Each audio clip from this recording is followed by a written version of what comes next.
We're incredibly grateful for your support. Before we begin today's tale, tell us, which city or country are you joining us from? We love connecting with our global audience. Now, let's dive into today's story. Chapter 1. The Last Goodbye.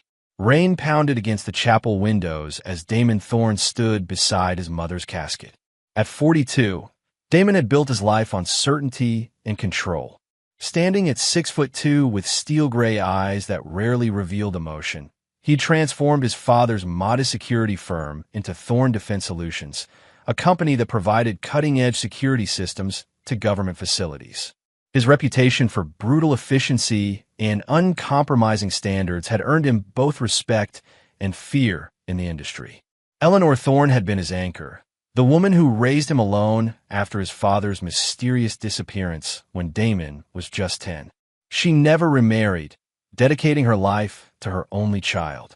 In her final years, Eleanor had suffered from early-onset dementia, her lucid moments becoming increasingly rare. "She looks peaceful," whispered Vivian, his wife of 8 years, slipping her hand into his. At 36, Vivian remained striking, olive skin, dark hair cut in a sleek bob, and eyes that seemed to shift between green and amber, depending on the light. They'd met at a charity auction where Vivian had been working as an event coordinator.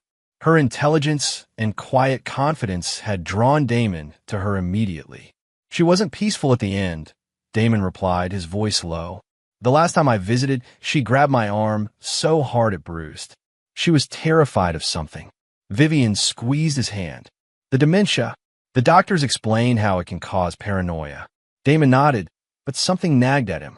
His mother's fear had seemed too specific, too focused. Even in her confusion, Eleanor Thorne had always been trying to tell him something. The funeral reception was held at Damon's childhood home, a spacious colonial in the Virginia suburbs that Eleanor had refused to leave despite Damon's offers to move her closer to him. Guests moved through the house, offering condolences that felt hollow to Damon's ears. "You holding up okay?" asked Levi West, approaching with 2 glasses of bourbon. Levi had been Damon's right hand at Thorne Defense for 15 years, having served together in Army intelligence before entering the private sector. Where Damon was coldly analytical, Levi was intuitive and personable, the perfect counterbalance. "I'm fine," Damon replied, accepting the drink. "Vivian mentioned you're staying an extra day to handle the estate." Damon nodded. "There's a meeting with the attorney tomorrow. Some paperwork that needs my signature."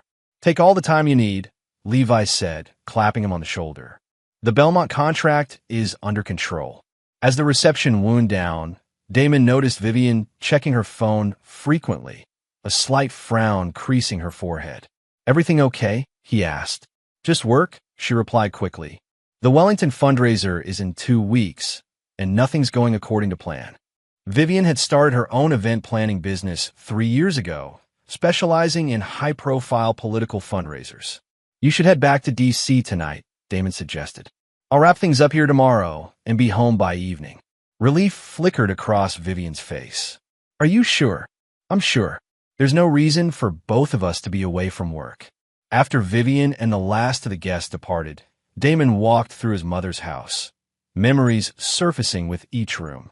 In her study, he found himself drawn to the antique desk where she used to write letters, actual handwritten letters to friends and family.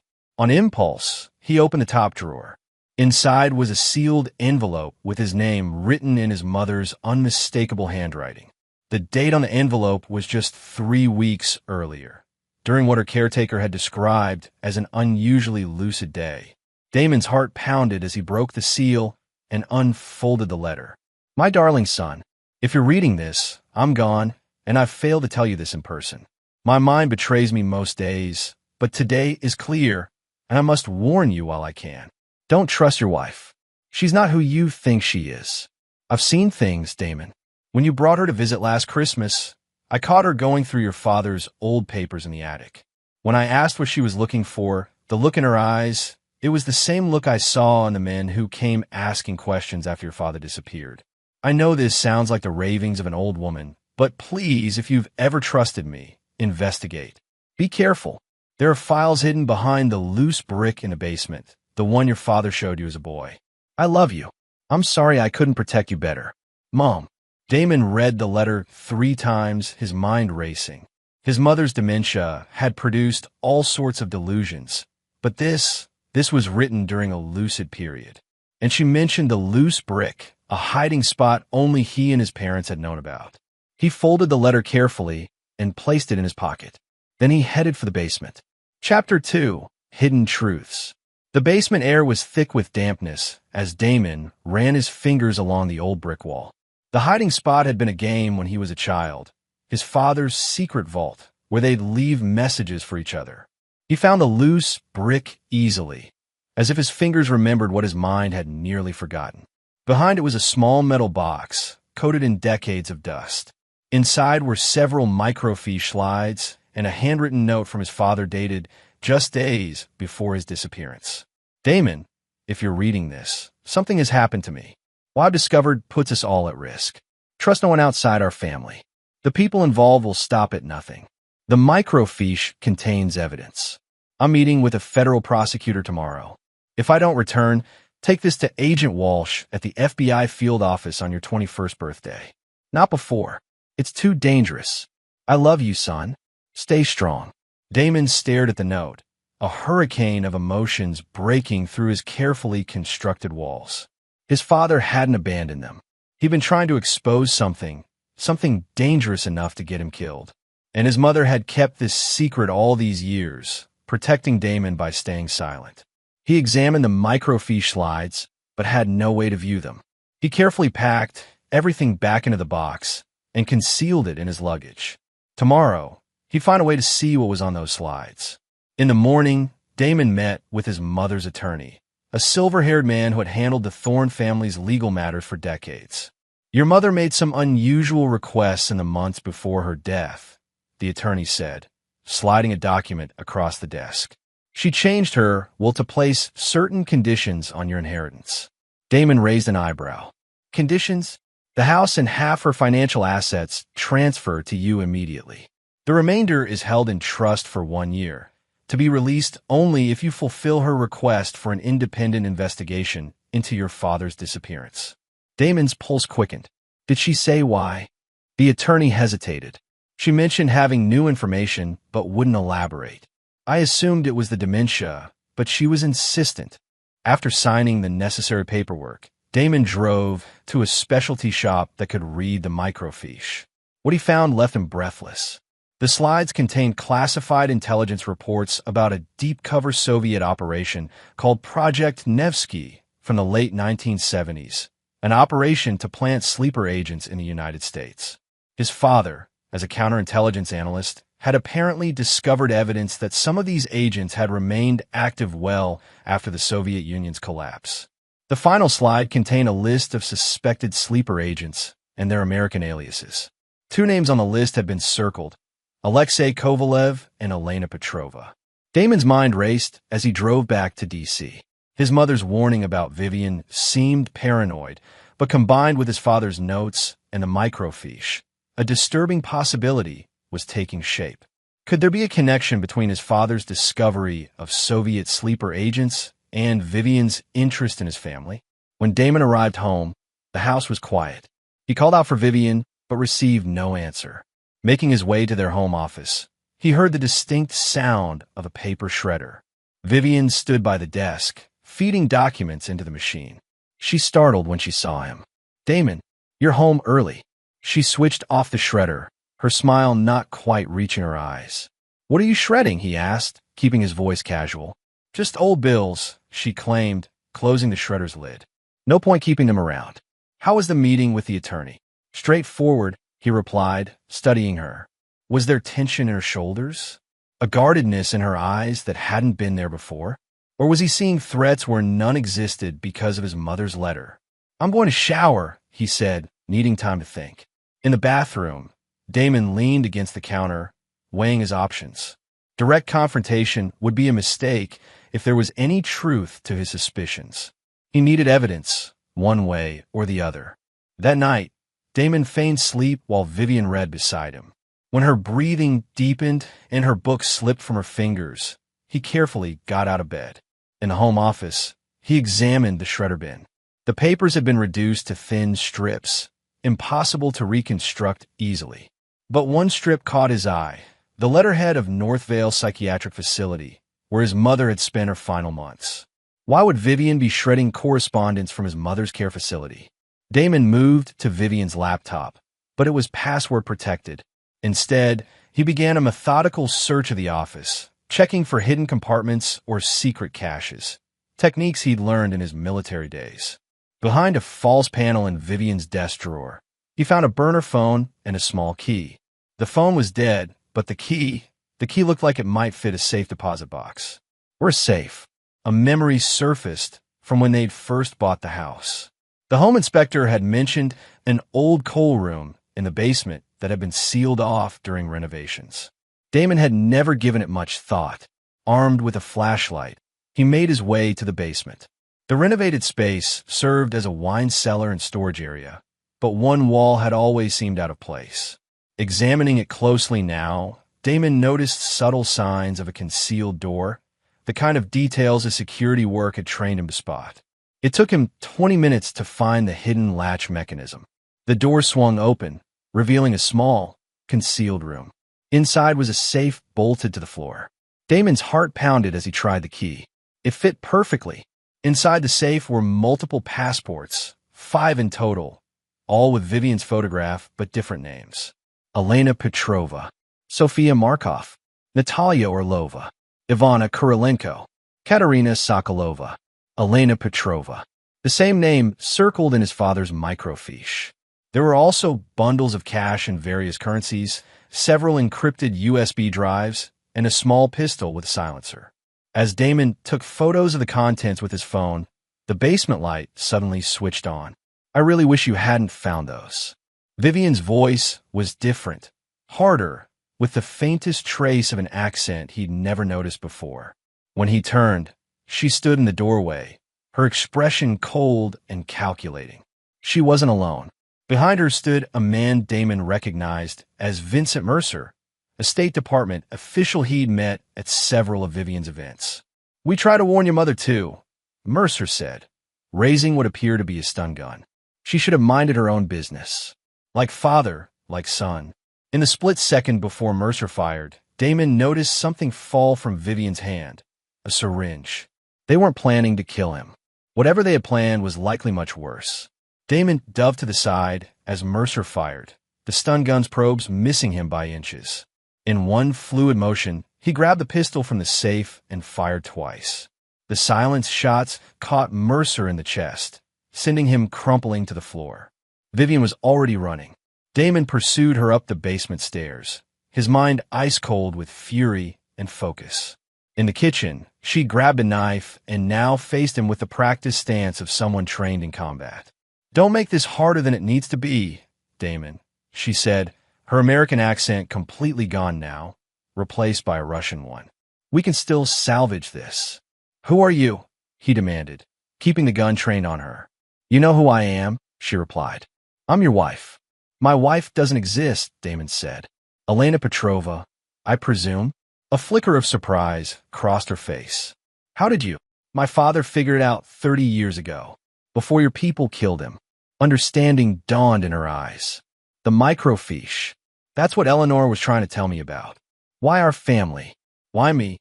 Initially, your father was getting too close to exposing the program. After he was eliminated, you became valuable in your own right. The orphan son of a counterintelligence officer with a chip on his shoulder and something to prove, working his way into defense contracts? You were the perfect target. 8 years, Damon said, his voice deadly quiet. 8 years of marriage. Was any of it real? For the first time, something like regret flashed across Vivian's, no, Elena's face. Parts. More than was supposed to be. Their standoff was interrupted by the sound of sirens in the distance. "Your neighbors have excellent hearing," Elena said with a grim smile. "This isn't over, Damon." Before he could stop her, she slashed the knife across her own arm, drawing blood, then dropped it and screamed, "Help! He's gone crazy. He killed Vincent." The first police officers arrived to find a bleeding woman crying for help and a man holding a gun.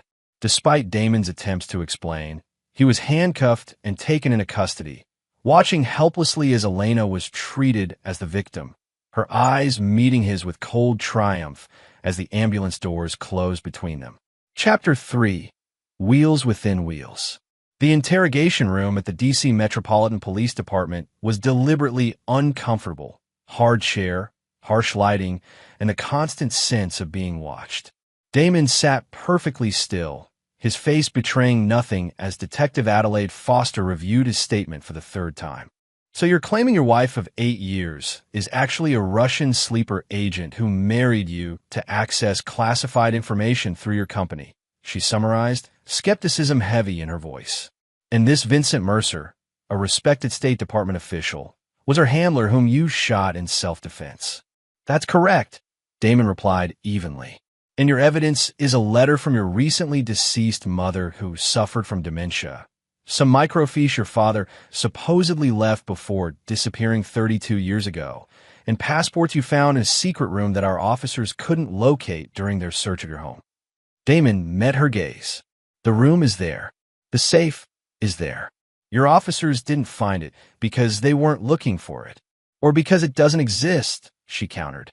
Meanwhile, we have your wife with defensive wounds consistent with her statement that you became erratic after your mother's death, accused her of being a spy, and attacked her when she tried to calm you down. We have a dead body with 2 bullet wounds, and we have no history of Vincent Mercer being anything other than a mid-level diplomatic officer who happened to be visiting your wife about an upcoming fundraiser. The door opened, and a man in an impeccable suit entered. That's enough, Detective. I'm taking over this interview. Detective Foster bristled. And you are? The man flashed credentials. Agent Silas Palmer, FBI. This case involves national security matters now. After Foster reluctantly left, Palmer sat across from Damon. Thorn Defense Solutions. Top secret clearance. Contracts with DoD, Homeland Security, and 3-letter agencies I'm not at liberty to name. And now you're claiming your wife is a deep-cover Russian operative. That's quite a story. It's not a story, Damon said. Palmer slid a folder across the table. 2 hours ago, a team searched your basement again. They found the room and the safe. Both were empty. Damon's jaw tightened. She had accomplices. Maybe, Palmer conceded, or maybe there was never anything there. Check my phone. I took photos. Your phone was damaged, apparently during the struggle. No recoverable data. Damon felt the walls closing in. They planned this perfectly. Every piece of evidence was gone or discredited. Your wife has quite a different version of events, Palmer continued. She claims you've been acting increasingly paranoid since your mother's death, that you became convinced she was somehow involved in a conspiracy against you. And you believe her. I believe something happened in that basement, Palmer said carefully. I'm just not sure it's what either of you claims. What happens now? You're being transferred to federal custody. The shooting of a State Department official elevates this beyond local jurisdiction. As Damon was escorted to a waiting federal vehicle, he caught sight of a familiar face in the station. Levi West was speaking with another FBI agent, gesturing emphatically. When he saw Damon, he gave an almost imperceptible nod. The Federal Detention Center was a stark improvement over the local jail, a private cell with actual quiet. Damon used the solitude to think, reviewing every detail, looking for any angle he might have missed. On the 3rd day, Damon received his first visitor. Levi West sat across from him in the visitation room, concern etched on his face. You look like hell, Levi said. I've been better, Damon admitted. How did you find me? Wasn't easy. They're keeping your case very quiet. Had to call in some favors from our Army days. Levi leaned forward. What really happened, Damon? Damon studied his friend carefully before responding. Everything I told the police is true. Vivian is not who she claims to be. Levi nodded slowly. I believe you, and I'm not the only one. That FBI agent, Palmer, he approached me after I tried to see you at the police station.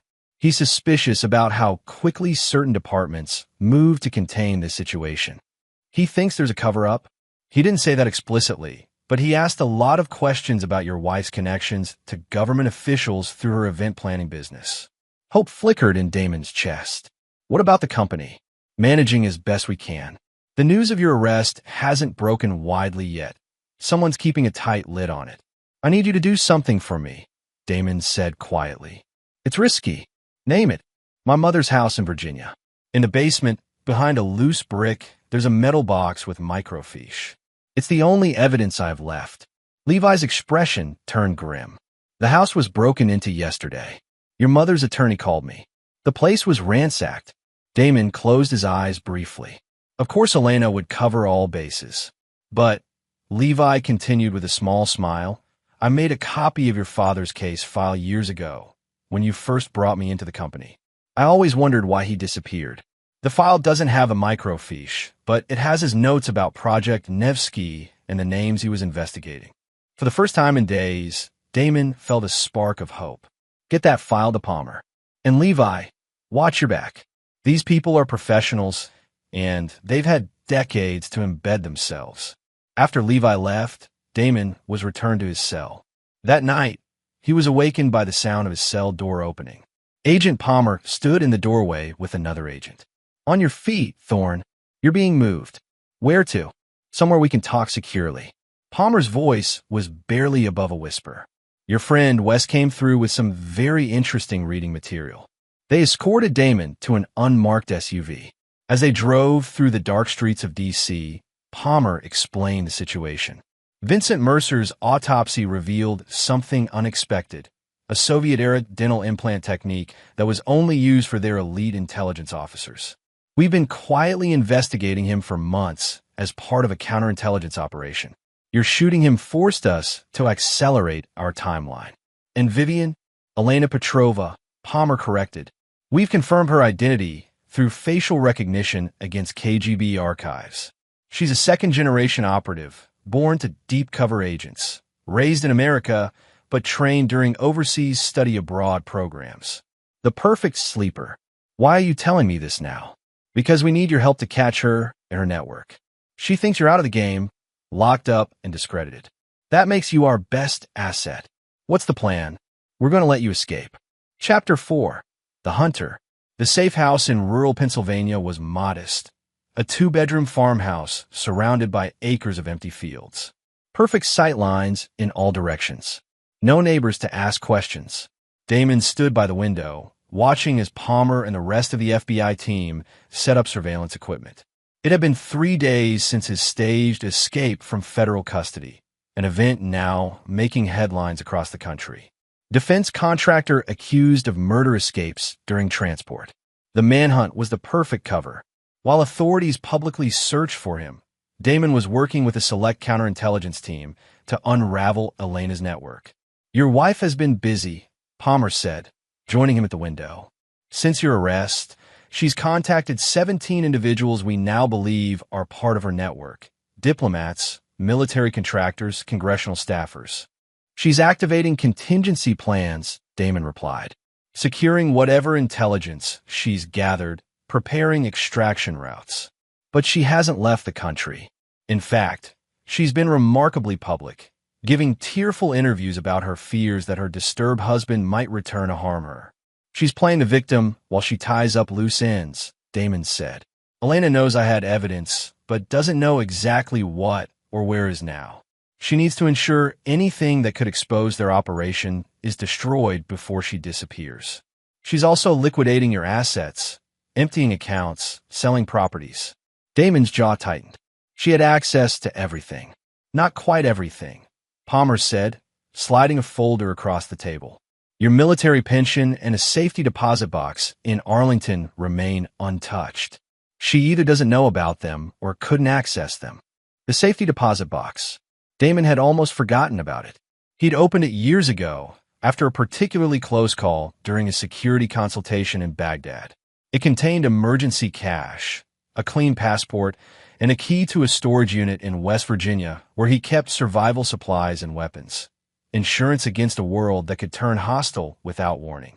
I need to access that box, Damon said. Palmer shook his head. Too risky. Every law enforcement agency in the D.C. area is looking for you. Then send someone you trust. The box contains resources we might need. As days passed in the safe house, Damon immersed himself in the intelligence reports, learning the true extent of the Russian sleeper network. Project Nevsky hadn't ended with the Soviet Union's collapse. It had evolved, with a new generation of agents embedded in American society. According to the FBI's analysis, at least 30 deep cover operatives were currently active in positions of influence throughout government, defense, and technology sectors. The operation to identify these agents had been codenamed Chimera, run jointly by the FBI and CIA for the past 5 years. Palmer had been leading the domestic side of the investigation, gradually building evidence against suspected operatives without tipping them off. We were close to rolling up a significant part of the network when you shot Mercer, Palmer explained. His death forced their hand. Some agents have already gone dark, abandoned identities, missing from their posts. And we have no idea who's pulling the strings. We have theories. The most likely candidate is this man. Palmer pulled up a file on his laptop. Mikhail Vetrov, former KGB, now operates as a private security consultant with ties to Russian intelligence. He's been spotted in the U.S. 7 times in the past decade, always with perfect cover stories. Damon studied the photograph of a severe-looking man in his 60s with steel-gray hair and cold eyes. Something about the face triggered a distant memory. I've seen him before, Damon said slowly. At a fundraiser Vivian organized 3 years ago. He was introduced as a Norwegian shipping executive. Palmer nodded grimly. That tracks with his known movements. We believe he periodically enters the country to meet with his top agents personally. A junior agent entered with his satellite phone. Sir, we have a situation. Elena Petrova just booked a flight to Geneva for tomorrow evening. She's running, Palmer said. No, Damon countered. She's setting a trap. Elena knows I'm working with you now. She's dangling bait, hoping we'll move against her at the airport where she'll have backup waiting. What makes you so sure? Because it's what I would do, and she knows how I think. Damon's face hardened. 8 years of marriage gives you insight. Then what's her real exit strategy? Water, Damon said confidently. It's harder to track, harder to monitor. There's a good chance she has a rendezvous arranged with a private vessel somewhere along the coast. Palmer considered this. We'll need to monitor all major marinas from Maine to Virginia. Focus on the Chesapeake Bay, Damon suggested. Countless inlets, minimal Coast Guard presence in the more remote areas. It's what I would choose. That evening, confirmation came through Palmer's secure channels. A private yacht registered to a shell company with Russian connections had recently anchored in a secluded part of the Chesapeake Bay. We have her exit vehicle, Palmer announced. Now we need to track her to it and catch her with whatever intelligence she's planning to exfiltrate. You won't catch her by following, Damon said. She's too good, too careful. We need to get ahead of her, predict her movements, and be waiting. Ow! We can't cover every possible route. We don't need to. Damon pulled out a map of Maryland's eastern shore. There are only 3 practical routes from D.C. to this marina that avoid major checkpoints. And I know which one she'll take. How can you be so sure? Because she planned it with my expertise, Damon said with grim satisfaction. 3 years ago, Elena asked me to design escape routes from D.C. for a wealthy client concerned about civil unrest. I created 5 options. This route was my favorite, the one I said I would choose myself. Palmer studied him carefully. You really think she'll use your own escape plan? It's elegant in its way, Damon replied, using my knowledge against me. It's been her method from the beginning. The next day, as Elena's flight to Geneva departed without her, the FBI team positioned themselves along the route Damon had identified. Palmer remained skeptical, but he had few better options. At a remote gas station in rural Maryland, the trap was set.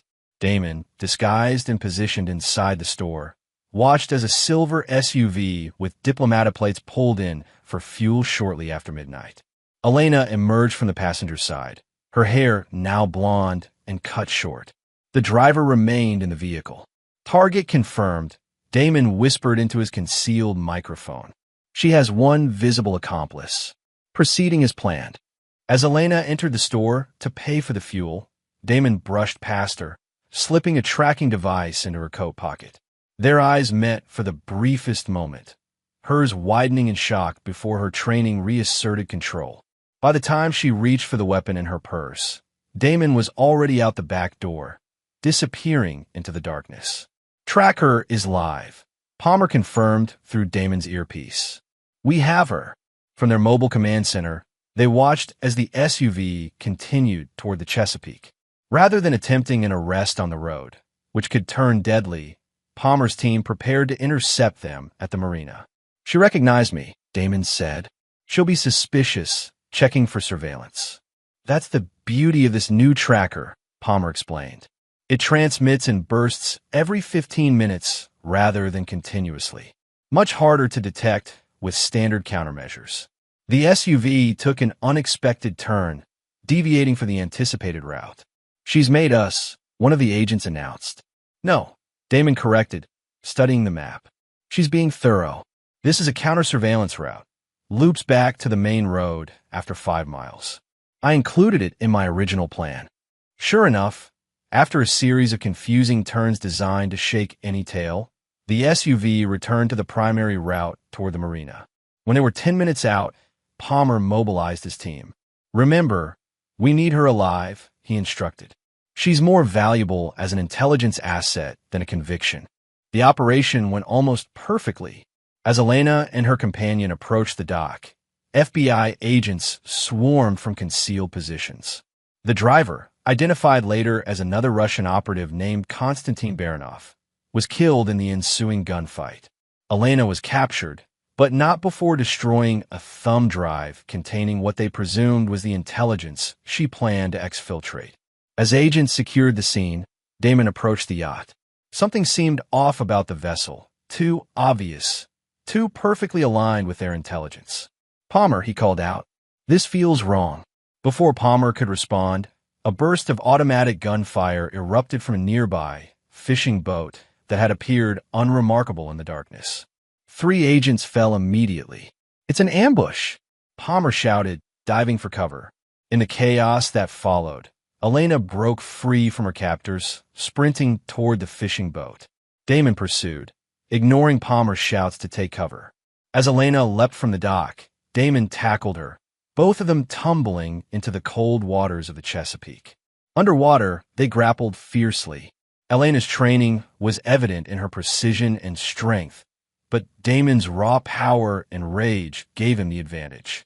He managed to subdue her, dragging her back to the surface and the dock, where Palmer and the surviving agents had neutralized the threat from the fishing boat. Elena, soaking and defeated, glared at Damon with pure hatred. You've ruined everything, she spat. No, Damon replied coldly. I'm just getting started. Chapter 5, House of Mirrors. The secure FBI facility outside Quantico hummed with activity as analysts combed through the intelligence seized from Elena's fishing boat. Damon stood behind a one-way mirror, watching as Palmer conducted the initial interrogation of Elena Petrova. She sat with perfect posture, her face composed despite her prison jumpsuit and the handcuffs securing her to the table. She had revealed nothing in the 48 hours since her capture. She's been trained for this, Palmer said, joining Damon in the observation room. Standard interrogation techniques won't work. You're approaching her wrong, Damon replied. She's not just a trained operative. She's someone who lived a lie for years.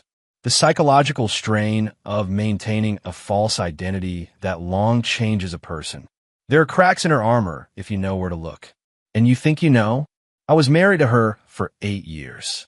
I know her triggers, her vulnerabilities, the parts of herself she couldn't completely hide, even when playing a role.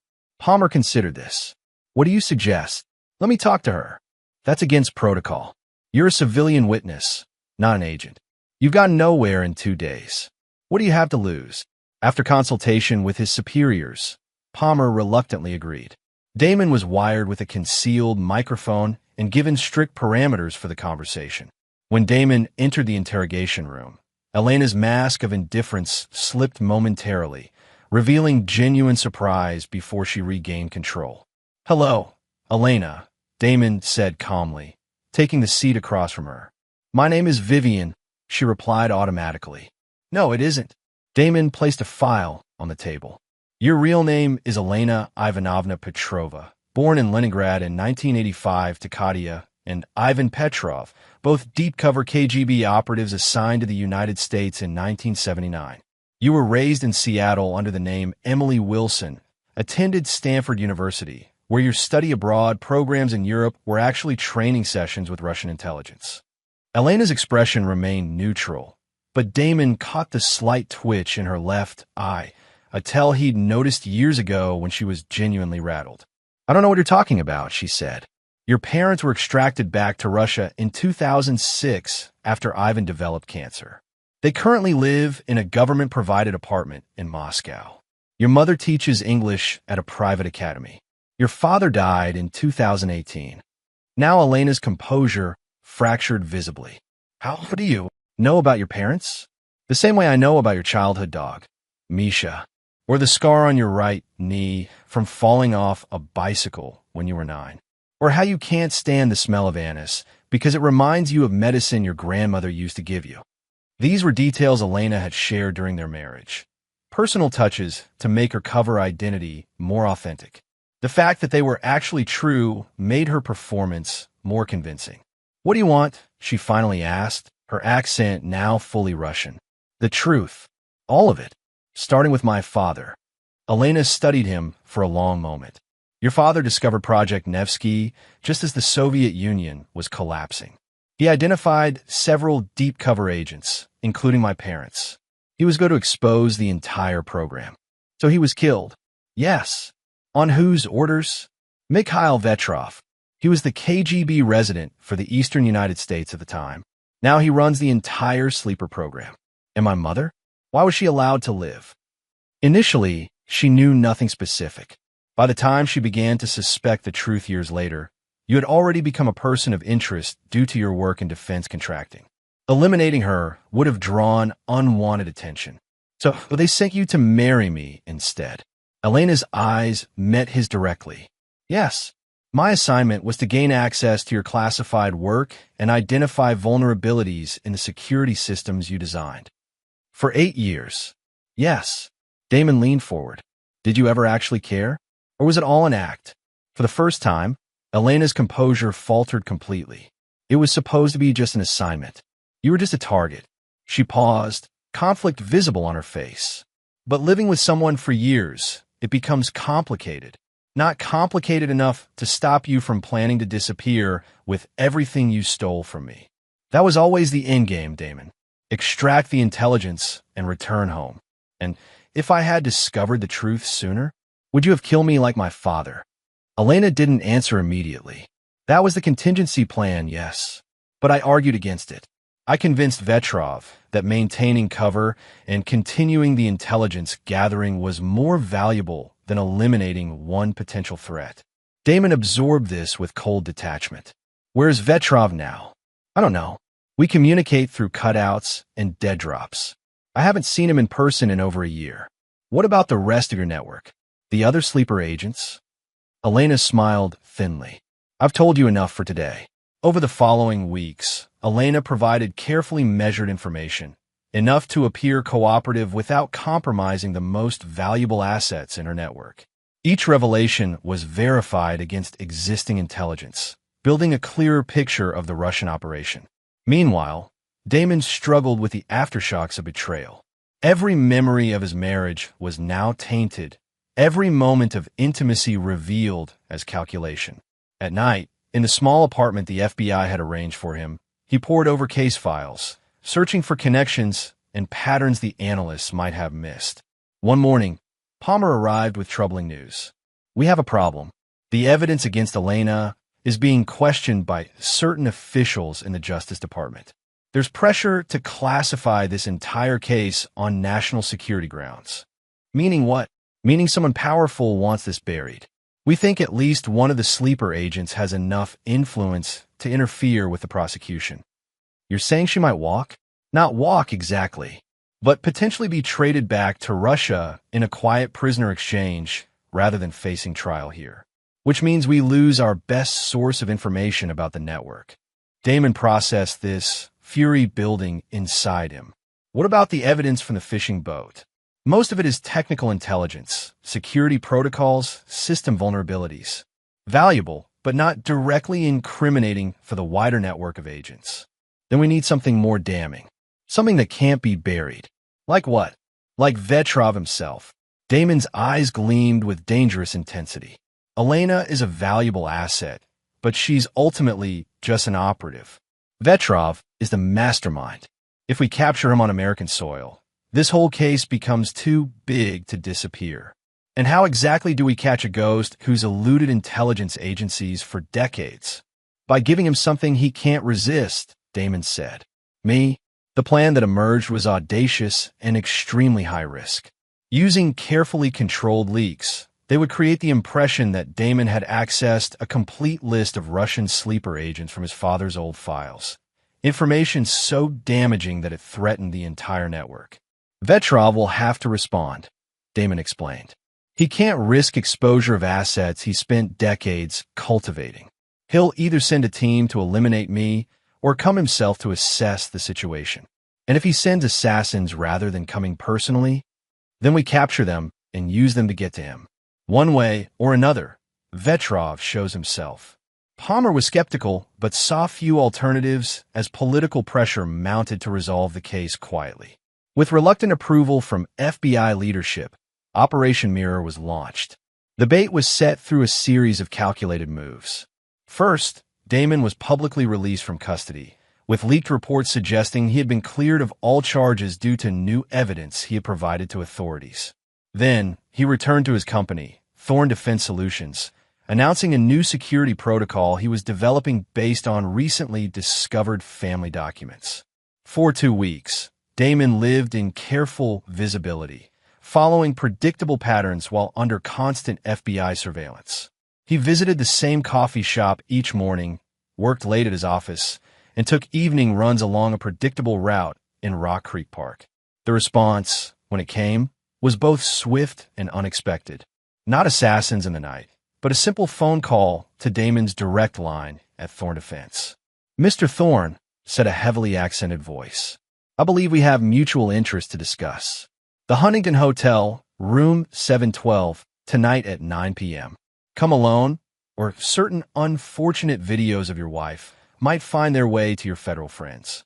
The call was too brief to trace, but voice analysis confirmed what Damon already suspected. Mikhail Vetrov had taken the bait personally. "It's too perfect," Palmer warned during their hasty planning session. "He's drawing you into an environment he controls." "Of course he is," Damon agreed. "But he's also making a critical mistake. He's underestimating how far I'll go to finish this." The Huntington was an upscale boutique hotel in Georgetown.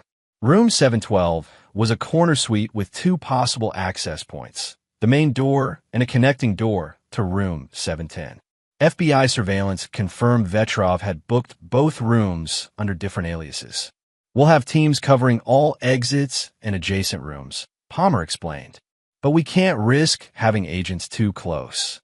Vetrov will have counter-surveillance measures in place." "I'll be wearing the concealed transmitter," Damon said. "Once I confirm it's Vetrov, give me 3 minutes to get what we need on record, then move in. And if things go sideways before that..." Damon checked the small backup weapon strapped to his ankle, a concession Palmer had reluctantly allowed. "Then I'll improvise." At 8:55 p.m., Damon entered the Huntington, projecting the confidence of a man who believed he held the upper hand. Hotel security footage would later show nothing unusual about his demeanor as he took the elevator to the 7th floor. The corridor was empty when he approached room 712. He knocked twice, waiting as he heard movement inside. When the door opened, Damon found himself face to face with the man who had orchestrated his father's death and his wife's betrayal. Mikhail Vetrov had aged since the photographs in his file, but his eyes remained sharp and calculating. He gestured Damon inside with a slight smile. "Mr. Thorn, I've looked forward to meeting you properly." His English was perfect, with only the faintest trace of a Russian accent. "Please take a seat." The suite was elegant but sparsely furnished. Damon noted the absence of visible security, no obvious bodyguards or weapons. Either Vetrov was supremely confident, or his protection was more subtly arranged. "I'll stand," Damon replied coldly. "As you wish." Vetrov moved to a small bar cart and poured 2 glasses of vodka. You've caused quite a disruption to my operation. Decades of careful work, compromised because you couldn't leave well enough alone, just like your father. My father was right about you. Your father was naive. He believed in black and white, good and evil. The real world operates in shades of gray, as I'm sure you've learned from your own government's reaction to this situation. Vetrov offered a glass to Damon, who ignored it. They're already looking for ways to bury this, aren't they? Too many powerful people implicated, too many uncomfortable questions. Is that why you're here? To negotiate a cover-up? Vetrov smiled thinly. I'm here to propose a mutually beneficial resolution. The complete list of agents your father identified. I want it and any copies you made. And in return, you get to live. Your reputation restored. Perhaps even financial compensation for your marital difficulties. That's your offer? Money. After everything you've taken from me. What I've taken? Vetrov laughed coldly. Your father was collateral damage in a larger conflict. And Elena, she was never yours to begin with. She belonged to Russia long before she met you. The casual dismissal of his father's murder and his wife's betrayal ignited something primal in Damon. The transmitter in his watch recorded everything, but 3 minutes suddenly seemed too long to wait. Where's the list? Vetrov demanded, his patience visibly thinning. There is no list, Damon replied. At least, not the complete one you fear. But I have something better. You admitting to a decades-long espionage operation on American soil. My father's murder. All of it recorded and transmitting to the FBI as we speak. Vetrov's expression darkened. A foolish gambit. He reached inside his jacket, but Damon was already moving. Years of combat training took over as he closed the distance between them in 2 swift strides. Before Vetrov could draw his weapon, Damon delivered a devastating strike to his throat, followed by a precise blow to his knee that sent the older man crashing to the floor. The door burst open as FBI agents swarmed the room, weapons drawn. Palmer entered last, surveying the scene with grim satisfaction. Mikhail Vetrov, you're under arrest for espionage, murder, and conspiracy against the United States, he announced formally. As agents secured Vetrov, Damon knelt beside the struggling man. This is for my father, he whispered, and for the 8 years you stole from me. Chapter 6, Bloodlines. 3 months after Vetrov's capture, the case had expanded far beyond anyone's initial expectations. 17 Russian sleeper agents had been identified and arrested across the United States. High-ranking officials in the State Department, Pentagon, and even Congress had been implicated in unwitting cooperation with Russian intelligence. Damon sat in Palmer's office, reviewing the latest briefing. The media had labeled it the Ghost Network case, the largest foreign intelligence breach since the Cold War. Vetrov is negotiating a plea deal, Palmer announced, setting down a classified file. In exchange for avoiding the death penalty, he's offering details on operations dating back to the Soviet era, including my father's murder. Full confession, with names of the actual killers. They're both dead now, but at least you'll have closure. Damon nodded, but closure felt like a distant concept. And Elena, still providing intelligence, though we've squeezed most of the valuable information from her already. Her testimony will be crucial in several upcoming trials. The personal cost of the investigation had been steep. Thorn Defense Solutions had lost several government contracts due to security concerns, though Damon's personal reputation had been restored once the full scope of the Russian operation became public. He had sold his house, unable to face living in a space so thoroughly contaminated by lies, and moved into a Spartan apartment in Alexandria. There's something else, Palmer said hesitantly. Something that came up during Vetrov's debriefing that you should know. What is it? Palmer slid a folder across the desk. DNA results. Standard procedure when processing high-value intelligence assets. Damon opened the folder, scanning the technical data before reaching the conclusion highlighted at the bottom. His blood ran cold. This can't be right, he said, his voice tight. We ran the test 3 times to be sure. According to the report, Mikhail Vetrov was Damon's biological father. He's lying, Damon insisted. This is some kind of psychological warfare. The science is conclusive, Damon. And once we had the results, we went back through your father's, through Richard Thorne's old case files. There were inconsistencies in his background that counterintelligence missed at the time. He wasn't just investigating Project Nevsky. He was part of a specialized task force focused specifically on Vetrov. What are you saying? We believe Richard discovered that Vetrov had a relationship with your mother years earlier, realized you were Vetrov's biological son, and was preparing to expose everything when he was killed. The room seemed to tilt as decades of certainty crumbled around Damon. His entire identity, the righteous quest to avenge his father, was built on a foundation of lies.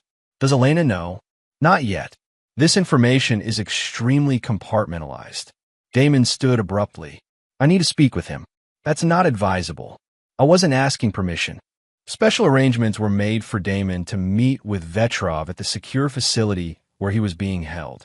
The room was sparse. A metal table bolted to the floor, 2 chairs, and continuous surveillance. When Vetrov entered, shackled and escorted by guards, he smiled at the sight of Damon. It was a smile of genuine pleasure, not the cold calculation Damon had seen at the hotel. My son, Vetrov said simply once they were alone. I'm not your son, Damon replied through clenched teeth. Biology suggests otherwise. Biology is just chemistry. It doesn't make you my father. Vetrov nodded thoughtfully. Richard Thorne was a good man. He raised you well, despite knowing the truth. That took exceptional character. When? Damon demanded. When were you with my mother? 1979. Eleanor was working as a secretary at the State Department. Beautiful, intelligent, and with access to diplomatic communications. I was posing as a Swedish cultural attaché. Our relationship lasted 6 months before my assignment changed. Vetrov's expression softened with what appeared to be genuine reminiscence. I didn't know about you until years later, when KGB surveillance identified Richard Thorne investigating Project Nevsky. Standard procedure included background checks on his family. The timing of your birth raised questions. So you had him killed? I gave the order, Vetrov admitted. But had I known then what I know now, I might have made a different choice. What's that supposed to mean? Richard discovered you were my biological son. He could have used that information against me, exposed me. Instead, he kept it secret, protecting you from the truth. When I learned this, I developed a respect for him and a curiosity about you. So you sent Elena to spy on me? Your own son? Initially, the assignment was standard procedure. You had access to valuable intelligence through your company. But yes, I personally selected Elena for the mission. I wanted someone I trusted to be close to you, to manipulate me, to know you, Vetrov corrected. Consider it a father's peculiar way of staying connected to a son he could never acknowledge. The casual cruelty of this statement left Damon momentarily speechless. His entire life had been shaped by this man's decisions. His father's murder, his mother's decades of grief, and his marriage to a woman who had never truly existed. You destroyed my family. I gave you life, Vetrov countered. And whether you accept it or not, my blood runs in your veins. The same intelligence, the same ruthlessness when necessary. How else could you have caught me when so many others failed? We're nothing alike. No. Consider how quickly you adapted when you discovered Elena's betrayal. How efficiently you set a trap and executed your plan. Those aren't traits Richard Thorne possessed. They're mine. They're ours. Damon stood, unwilling to hear more. This changes nothing. You're still going to spend the rest of your life in prison for what you've done. As he turned to leave, Vetrov called after him. Ask yourself this, Damon. If you truly believed we were nothing alike, why did you come here today? What answer were you hoping to find? The question followed Damon out of the facility and haunted him through the days that followed. He threw himself into work, rebuilding his company's reputation and developing new security protocols based on vulnerabilities identified during the Ghost Network investigation. A week later, Palmer contacted him with a new development. Elena is asking to see you. She says there's something you need to know that isn't in her official testimony. More lies. Maybe, but she seems different. The psychiatrists say she's experiencing genuine psychological distress. Whatever she wants to tell you, She believes it's important. Against his better judgment, Damon agreed to the meeting. Elena was being held at a different facility than Vetrov, a medium-security federal detention center where cooperative intelligence assets were sometimes housed during debriefing. When he entered the visitation room, he barely recognized her. Gone was the polished, confident woman he had married. In her place sat someone whose edges had been worn raw, her composure replaced by visible exhaustion. "Thank you for coming," she said in Russian-accented English. She no longer maintained the pretense of her American persona. "Palmer said you had something to tell me." Elena studied him intently. "You've spoken with Vetrov. How did you know?" "I can see it in your face." "The same shock I felt when he told me the truth." Elena leaned forward. "He didn't tell me until after we were married. Said it added a poetic symmetry to the mission." "What mission? Spying on me?" "No, Damon. Creating a child." The words hit Damon like a physical blow. "What?" "Our marriage wasn't just about intelligence gathering. Vetrov wanted his bloodline continued through you, a grandchild he could eventually bring into the fold. Our child would have dual citizenship, impeccable American credentials through you, but ultimately loyalty to Russia through me. We never had children, not for lack of trying on my part. The fertility issues I pretended to have? Another lie. I was taking contraceptives the entire time, waiting until Vetrov gave the order to proceed." Damon felt physically ill at the calculated depravity of the scheme. When did he plan to tell me any of this? Never. Once we had a child, my extraction plan would have included taking the child with me back to Russia. You would have been told we died in an accident. The full weight of the manipulation, spanning generations and destroying countless lives, settled over Damon. Elena, watching his reaction, continued in a softer voice. "I'm not asking for forgiveness, Damon. What I did is unforgivable, but you deserve to know the complete truth." "Why tell me this now?" "Because despite everything, those 8 years weren't entirely a lie. Not for me." Elena's composure cracked, revealing genuine emotion beneath. "I followed orders. I betrayed you. But somewhere along the way, I also began to care. Not enough to abandon my mission, but enough to hate myself for what I was doing." Damon stood, unable to bear any more revelations. "I hope you find peace with that someday, Elena." "I won't." As he turned to leave, she called after him. "Damon, Vetrov will try to use the biological connection to manipulate you. Don't let him. You're nothing like him. I've known you both, and you're nothing like him at all." Outside the detention center, Damon sat in his car for a long time, processing everything he had learned. His life had been built on lies so intricate and spanning so many years that separating truth from manipulation seemed impossible. That night, in his Spartan apartment, he pulled out an old photo album his mother had kept. Pictures of Richard Thorne holding him as a baby, teaching him to ride a bike, attending his high school graduation. The man who had raised him knowing he wasn't his biological son, who had died trying to protect him from Vetrov's world. The truth was painful, but it also brought clarity. Biology didn't define family. Richard Thorne was his true father in every way that mattered. And Vetrov's blood in his veins didn't determine his character or his future choices. With that realization came the beginnings of a plan, one final move in the long game that had begun before he was born. Chapter 7. Shadows of the Past. 6 months passed. The Ghost Network case had faded from headlines, replaced by newer scandals and crises. Behind the scenes, however, the investigation continued to unravel decades of Russian intelligence operations. Vetrov's cooperation had proven valuable, resulting in the identification of sleeper agents in 5 allied countries and the disruption of several active intelligence operations. Damon had rebuilt Thorne Defense Solutions, focusing on cybersecurity and counterintelligence consulting. The company's reputation had recovered, bolstered by Damon's public role in exposing the Russian network. To outward appearances, he had moved on from the personal devastation, channeling his energy into productive work. In reality, he was executing a carefully constructed plan, one that had begun the moment he learned Vetrov was his biological father. "You've been meeting with Vetrov regularly," Palmer observed during one of their infrequent dinners. The FBI agent had become something of a friend during the investigation, one of the few people who understood what Damon had endured. Twice a month, Damon confirmed. He has valuable insights about Russian intelligence methodologies. It helps me design better security protocols. Palmer studied him carefully. That's the official reason. What's the real one? He's dying, Damon said simply. Advanced pancreatic cancer. 6 months at most, according to the prison doctors. And you feel what? Obligation? Curiosity? Closure, maybe? Damon shrugged. Or perhaps I'm just keeping my enemies closer. The truth was more complex.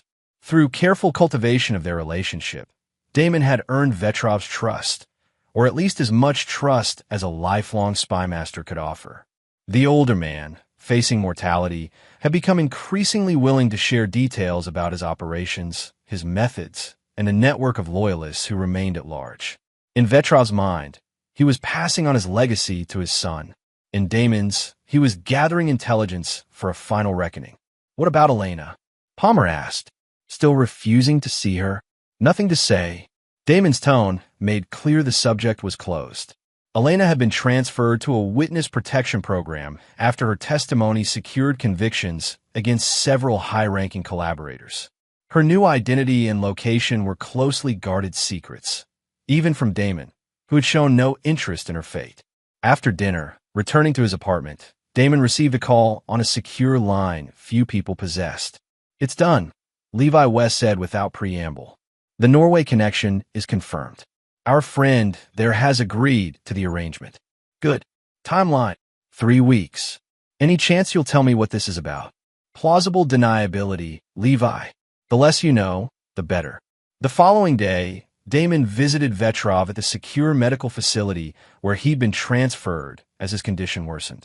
The once imposing spy master had become gaunt, his vitality drained by both cancer and chemotherapy.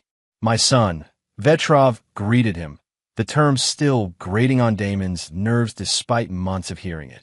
You look troubled today. Just business concerns, Damon replied, taking the chair beside the hospital bed. Security breach at a client's facility in Oslo. Vetrov's interest visibly sharpened, years of intelligence tradecraft overriding even his physical discomfort. Norway has always been an interesting operational territory. Border with Russia, NATO membership, significant oil wealth. We had several assets there during my time. Anyone still active? Damon asked casually. Perhaps. One never reveals all one's cards, even when supposedly cooperating. Vetrov smiled weakly. But I might know someone who could help with your situation. A gesture of paternal goodwill. This was Vetrov's pattern, dangling intelligence as a way to forge connection, to create a sense of conspiracy between them. Damon had learned to navigate these waters carefully, accepting some offerings while seeming to reject others. I'm listening. Christian Berg, officially a petroleum engineer with Norwegian State Oil Company. Unofficially, one of my most valuable assets for decades. If there's unusual activity in Norway's security sector, he would know. And I suppose he'd help me because I would ask him to.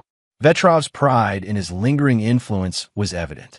Some loyalties transcend political changes and prison walls. Damon appeared to consider this. If I were to contact him, how would I establish credibility?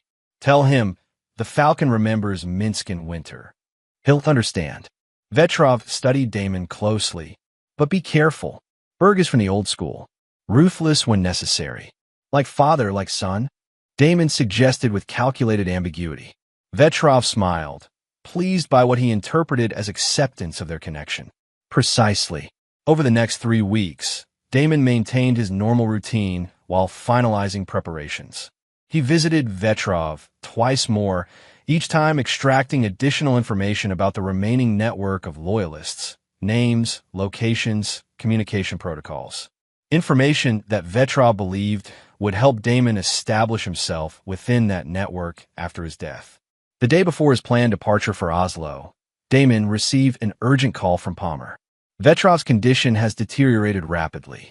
Doctors say it's a matter of days now. He's asking for you. At the medical facility, Damon found Vetrov drifting in and out of consciousness, his breathing labored. When Damon entered, the older man's eyes flickered open. "You came," he whispered. "I did. There isn't much time." Vetrov gestured weakly toward a guard. "I've arranged something. A legacy. The only thing a father can give a son he never knew." The guard approached with a small box, which he handed to Damon after receiving a nod from the supervising agent. "My personal effects," Vetrov explained.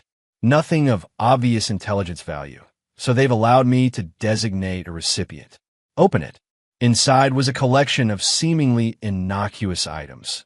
A Soviet-era watch, a weathered leather notebook filled with what appeared to be poetry in Russian, and an old photograph of a young woman Damon recognized as his mother, Eleanor.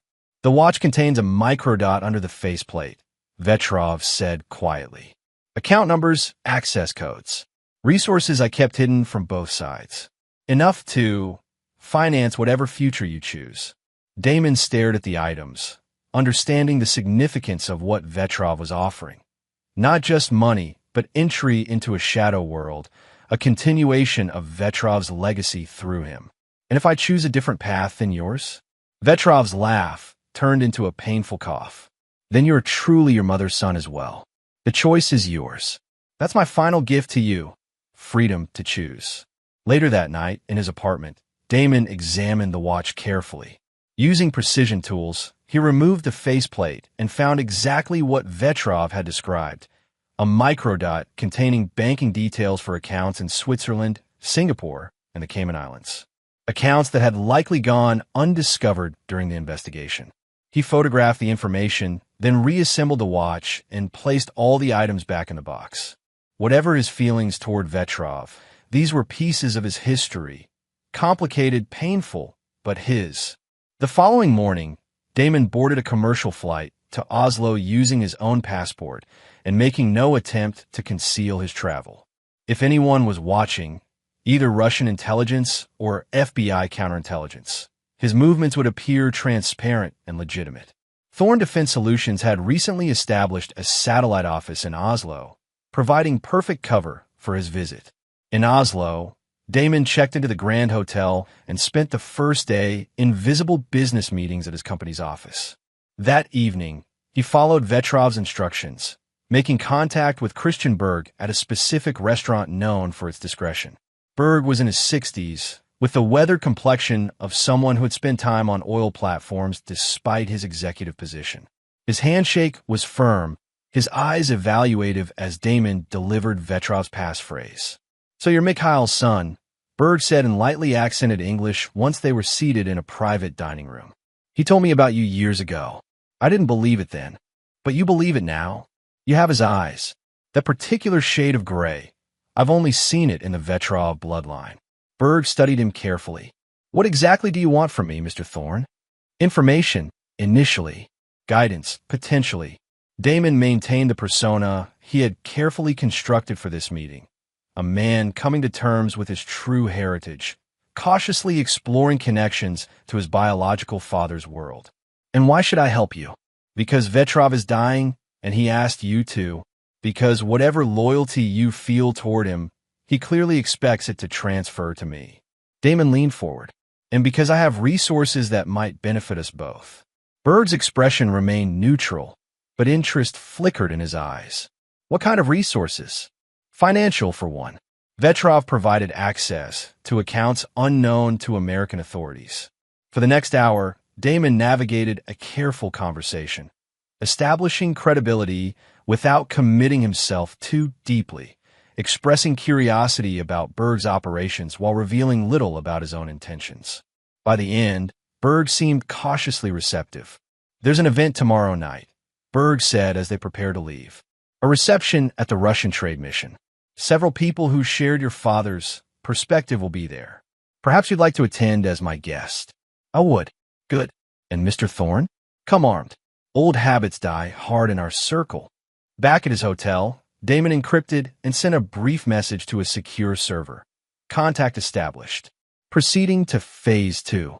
The following evening, Damon dressed in a tailored suit and made his way to the Russian trade mission, a stately building in Oslo's diplomatic quarter.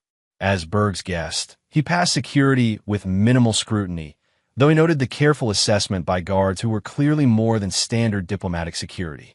Inside, the reception appeared to be a typical diplomatic function, representatives from various countries mingling over champagne and canapes. Berg introduced Damon to selected guests, primarily Eastern European business figures with vague affiliations. Most are simply commercial contacts, Berg explained quietly. But a few are continuing your father's work, shall we say. One such individual was Ilya Kasparov, introduced as a Russian cultural attaché, but who Berg later identified as the SVR resident for Scandinavia, effectively Vetrov's successor in the region. Mikhail spoke highly of you, Kasparov said when they had a moment of privacy. He believed you had potential despite your American upbringing. He was a complicated man, Damon replied carefully. Indeed, and now that his health is failing, certain responsibilities may need new stewards. Kasparov's gaze was evaluative. There are operations he oversaw personally that require particular handling, such as, we'll discuss that in a more appropriate setting. For now, consider this an introduction. Kasparov handed Damon a business card with only a phone number. When you're ready to have a serious conversation about your father's legacy, call this number.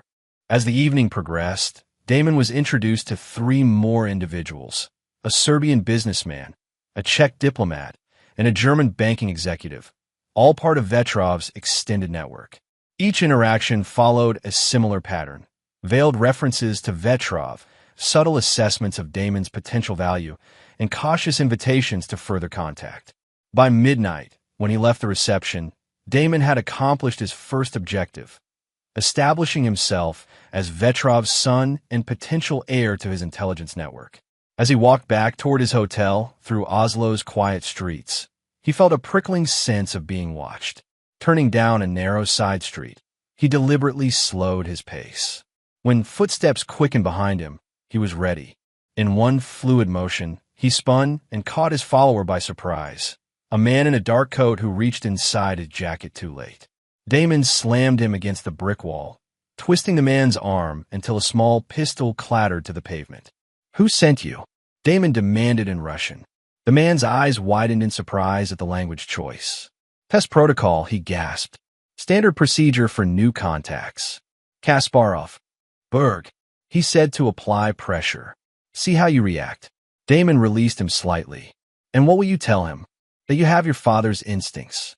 In his grip, the man rubbed his wrist ruefully. "Good. Tell him I passed his test, and I don't appreciate being followed.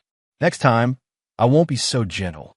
The encounter, while appearing spontaneous, had been anticipated in Damon's planning. Berg would need to verify his capabilities before any real trust could develop. By demonstrating both awareness and restraint, Damon had passed the first hurdle. Over the next 5 days, Damon moved deeper into Vetrov's world. He met with Berg twice more, each time sharing small pieces of intelligence that Vetrov had provided, enough to prove his connection, but nothing that would compromise American security interests. On the 6th day, his phone rang at 3 a.m. It was Palmer. "Vetrov is dead," he said without preamble. "Past an hour ago." Despite anticipating this news, Damon felt an unexpected complexity of emotions. The man who had destroyed his family, manipulated his life, and yet given him life itself, was gone. "I'll arrange to return for the funeral," Damon said. "There won't be one. Bodies being claimed by the Russian embassy for repatriation." "Understood. I'll be back in D.C. tomorrow."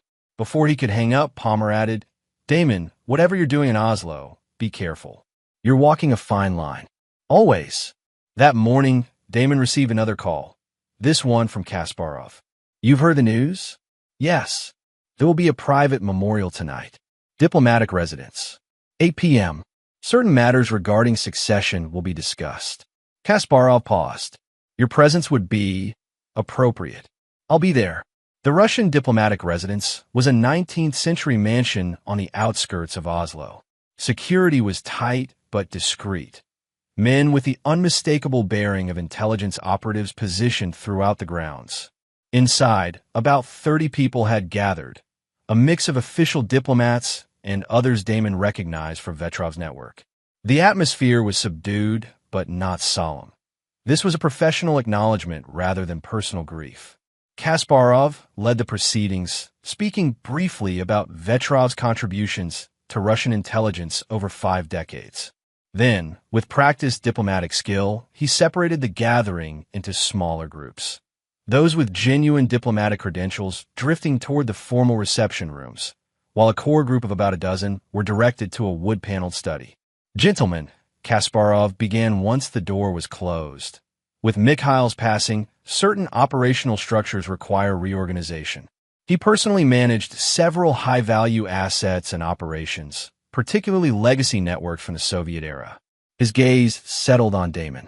"Mr. Thorne's presence here represents both continuity and new opportunity.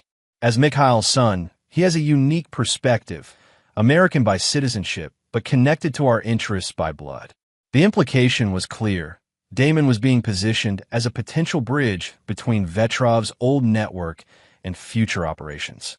For the next hour, the conversation navigated complex territory, hints at active operations without explicit details, assessments of Western counterintelligence capabilities, and discussions of financial resources. Damon participated carefully, presenting himself as interested but cautious, knowledgeable but not fully committed. As the meeting concluded, Kasparov took Damon aside. "Mikhail believed you might eventually embrace your heritage. He prepared for that possibility." "How so?" "There's a dacha outside Moscow that belonged to him. In his will, he left it to you, along with certain other personal effects. Items that might help you understand your father better. I'm an American citizen. Travel to Russia might raise flags with my government." Kasparov smiled thinly. "There are ways to manage such concerns. When you're ready to claim your inheritance, contact me." On the flight back to Washington the following day, Damon reviewed his progress. Phase 1 was complete. He had established himself within Vetrov's network as a potential asset, someone they were interested in cultivating. Phase 2 would be more complex and significantly more dangerous. Palmer met him at Dulles Airport, ostensibly as a courtesy, but clearly seeking information. "Productive trip?" he asked as they walked to the parking garage. "Routine business meetings, mostly," Damon replied. "My company's Oslo office is performing well." "And the other business?" Damon stopped walking. "What other business?" "Agent Palmer." "Don't play games, Damon. We know you met with Christian Berg. We know about the reception at the Russian trade mission. We've been monitoring Vetrov's network for months.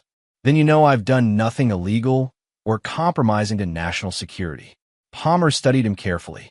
"What you're doing walks a fine line. If you're playing some kind of double game." "I'm not playing any game," Damon interrupted. "I'm doing what anyone would do in my position, trying to understand the forces that shape my life. Vetrov approached me. His people are interested in me because of biological coincidence. I'm managing that situation, and you didn't think to coordinate with us? I'm a private citizen, not an intelligence asset. As long as I don't break any laws or compromise national security, my relationships are my business." The tension between them was palpable. Palmer had been both ally and handler during the Ghost Network investigation, but their relationship had evolved into something more complex. Not quite friendship, not quite professional supervision. "Just be careful," Palmer finally said. "These people aren't amateurs. If they sense you're using them—" "I know exactly who they are," Damon replied coldly. "Better than most." Over the next month, Damon maintained regular contact with both Berg and Kasparov through encrypted communications. He shared occasional pieces of non-sensitive information about American defense contractors, the kind of details an insider might provide without crossing into outright espionage. Each exchange built credibility and trust while revealing more about the structure of Vetrov's remaining network. Kasparov, it became clear, was the operational leader.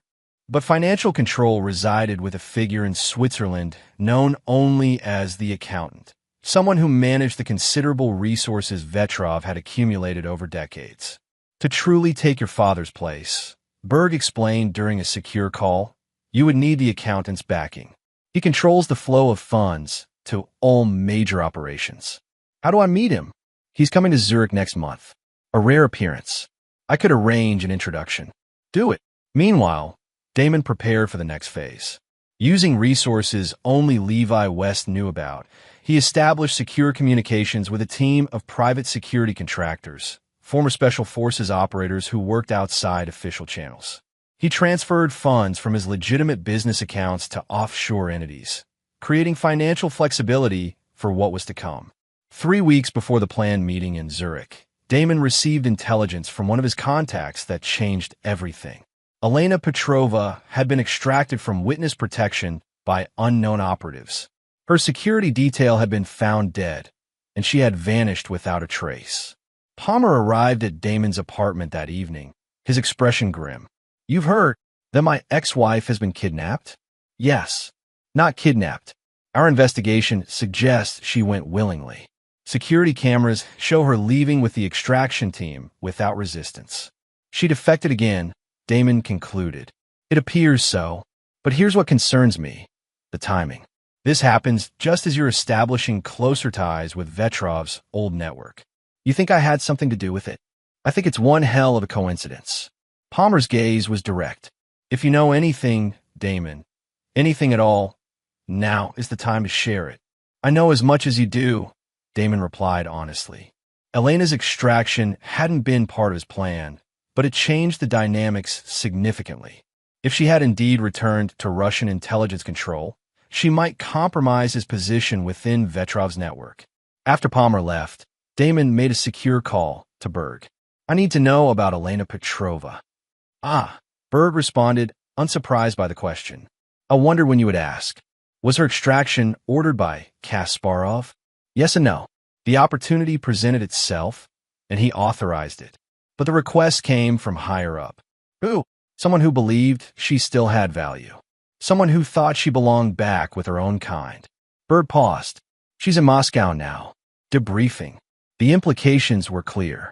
Elena's return to Russia complicated Damon's plan, but also created new possibilities. If she was in Moscow, and if he accepted Kasparov's invitation to claim Vetrov's dacha. "I've been considering Kasparov's offer," Damon said carefully, "regarding my father's property in Russia. An interesting decision, given your position. Perhaps it's time I embraced all aspects of my heritage. After all, blood is blood." Berg's approval was evident in his voice. "I'll inform Kasparov. He'll be pleased." Over the next 2 weeks, Damon accelerated his preparations. Through carefully structured transactions, he moved substantial funds to accounts only he could access. He updated his will, leaving control of Thorn Defense Solutions to Levi West. He prepared documents and contingency plans for multiple scenarios. And he waited for Kasparov's invitation to Moscow, the final piece that would set his plan in motion. Chapter 8: Blood and Betrayal. Moscow in November was gray and cold, the city's grand architecture shrouded in early winter fog. Damon's arrival had been managed with quiet efficiency by Kasparov's people, a diplomatic courtesy visa, expedited customs clearance, and a nondescript sedan with tinted windows waiting outside Sheremetyevo Airport. The driver, a taciturn man who introduced himself only as Jaeger, navigated Moscow's congested streets with practiced ease. "We go to Vetrov dacha now," he said in heavily accented English. "Is outside city. 1 hour drive." As they left Moscow behind, entering the countryside where Russia's elite maintained their weekend retreats, Damon reviewed his mental map of what was to come. The dacha would be the first stage, a controlled environment where he would be assessed further before being granted access to the inner circle of Vetrov's network. Elena's presence in Moscow created both risk and opportunity. If she had truly defected again, her intimate knowledge of him could expose any inconsistencies in his performance. But if her defection was more complicated, if she had her own agenda, she might become an ally, willing or unwitting. The dacha, when they finally arrived, was surprisingly modest, a traditional wooden structure set amid pine trees, with a small lake visible behind it. 2 men with the unmistakable bearing of security personnel stood near the entrance, watching their arrival with professional interest. "Welcome to your inheritance, Mr. Thorn," said a familiar voice as Damon exited the car. Ilya Kasparov approached from the house, extending his hand. Mikhail's little piece of traditional Russia. Inside, the dacha was warm and unexpectedly homey. Wooden walls decorated with traditional textiles, comfortable furniture arranged around a ceramic stove, and shelves lined with books in multiple languages. It was difficult to imagine Vetrov, the cold, calculating spymaster, relaxing in such surroundings. He came here to remember his roots, Kasparov explained, noting Damon's surprise. In our profession, it's easy to lose sight of what we're fighting for. This place was his anchor to the Russia he believed in, not just the Russia he served. When did he acquire it? 1986. It was a reward for a particularly successful operation in your country. Kasparov studied Damon's reaction. Does that bother you? That your father worked against American interests? He made his choices, Damon replied carefully. As I've made mine. And what choice brings Damon Thorne, successful American defense contractor, to Russia to claim a dead spy's dacha? The question was delivered lightly, but carried unmistakable weight. Curiosity, connection, perhaps a desire to understand the other half of my heritage. Kasparov seemed satisfied with the answer. There are documents in the study, personal papers, photographs, things Mikhail wanted you to have. I'll leave you to explore while I arrange our dinner. Alone in Vetrov's study, Damon examined the collection of personal effects with genuine interest. Photographs spanning decades showed Vetrov in various settings, some obviously operational, others surprisingly personal. One image caught Damon's attention. Vetrov with a young woman who bore a striking resemblance to his mother, Eleanor, standing in front of what appeared to be the National Mall in Washington, D.C. In a locked drawer, opened with a key Kasparov had provided, Damon found a journal written in Vetrov's precise handwriting. Most entries were in Russian, but some switched to English, particularly when discussing operations in the United States. Damon found an entry dated 9 months before his birth, a brief note about and a decision that personal entanglements compromise operational security. Had Vetrov genuinely cared for his mother? Or had she simply been an operational target who became inconveniently pregnant? The journal offered no clear answers, only hints at a complex history. More practically useful was a small address book containing contacts across Europe and Asia. Names, locations, and cryptic notations that likely indicated operational roles. Damon memorized key entries, recognizing some as figures still active in Vetrov's network. Dinner was served in the dacha's small dining room. Traditional Russian cuisine prepared by a cook who Damon suspected doubled as security personnel. Kasparov was joined by 2 other men introduced as Orlov and Barsukov, both with the unmistakable bearing of intelligence officers despite their civilian attire. We've been reviewing your interactions with Berg and Oslo, Orlov said as they ate. He speaks highly of your adaptability. Professional flexibility has served me well in business, Damon replied. And now? Barsukov asked, how does Damon Thorne balance his American business interests with his newfound Russian connections? The question was the first direct probe of his intentions, a test of his cover story and commitment. I've reached a point in my life where financial success alone feels hollow, Damon said, the practiced response flowing naturally. My father's death forced me to confront questions about identity and legacy. What does it mean to be half Russian, raised American, son of a man who served interests opposed to my country? He paused, letting the personal struggle seem genuine. I'm not here to betray America, but I am interested in understanding this part of my heritage and perhaps finding a middle path that honors both sides of my blood. Kasparov nodded approvingly. A thoughtful response, and practical too. Your position in the American defense sector makes you valuable regardless of your level of active cooperation. The conversation continued through dinner, ranging from innocent discussions of Moscow's history to more pointed questions about Damon's access to classified American defense information. He navigated each probe carefully, showing enough willingness to share non-sensitive information to maintain credibility while avoiding anything that would constitute actual espionage. After dinner, when Orlov and Barsukov had departed, Kasparov remained, sipping vodka by the fireplace. There's someone else who wants to see you, he said casually. Someone who knows you quite well.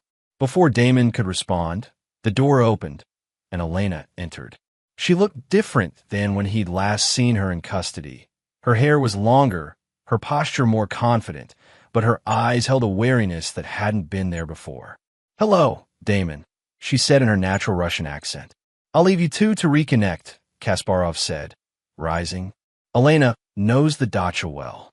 She can show you to your room when you're ready to retire." When they were alone, Damon and Elena regarded each other in silence for a long moment. "So you've returned to the fold," Damon finally said. "And you've discovered your Russian heritage," she countered. "We're both full of surprises. Why did you leave witness protection? You had a new identity, a fresh start."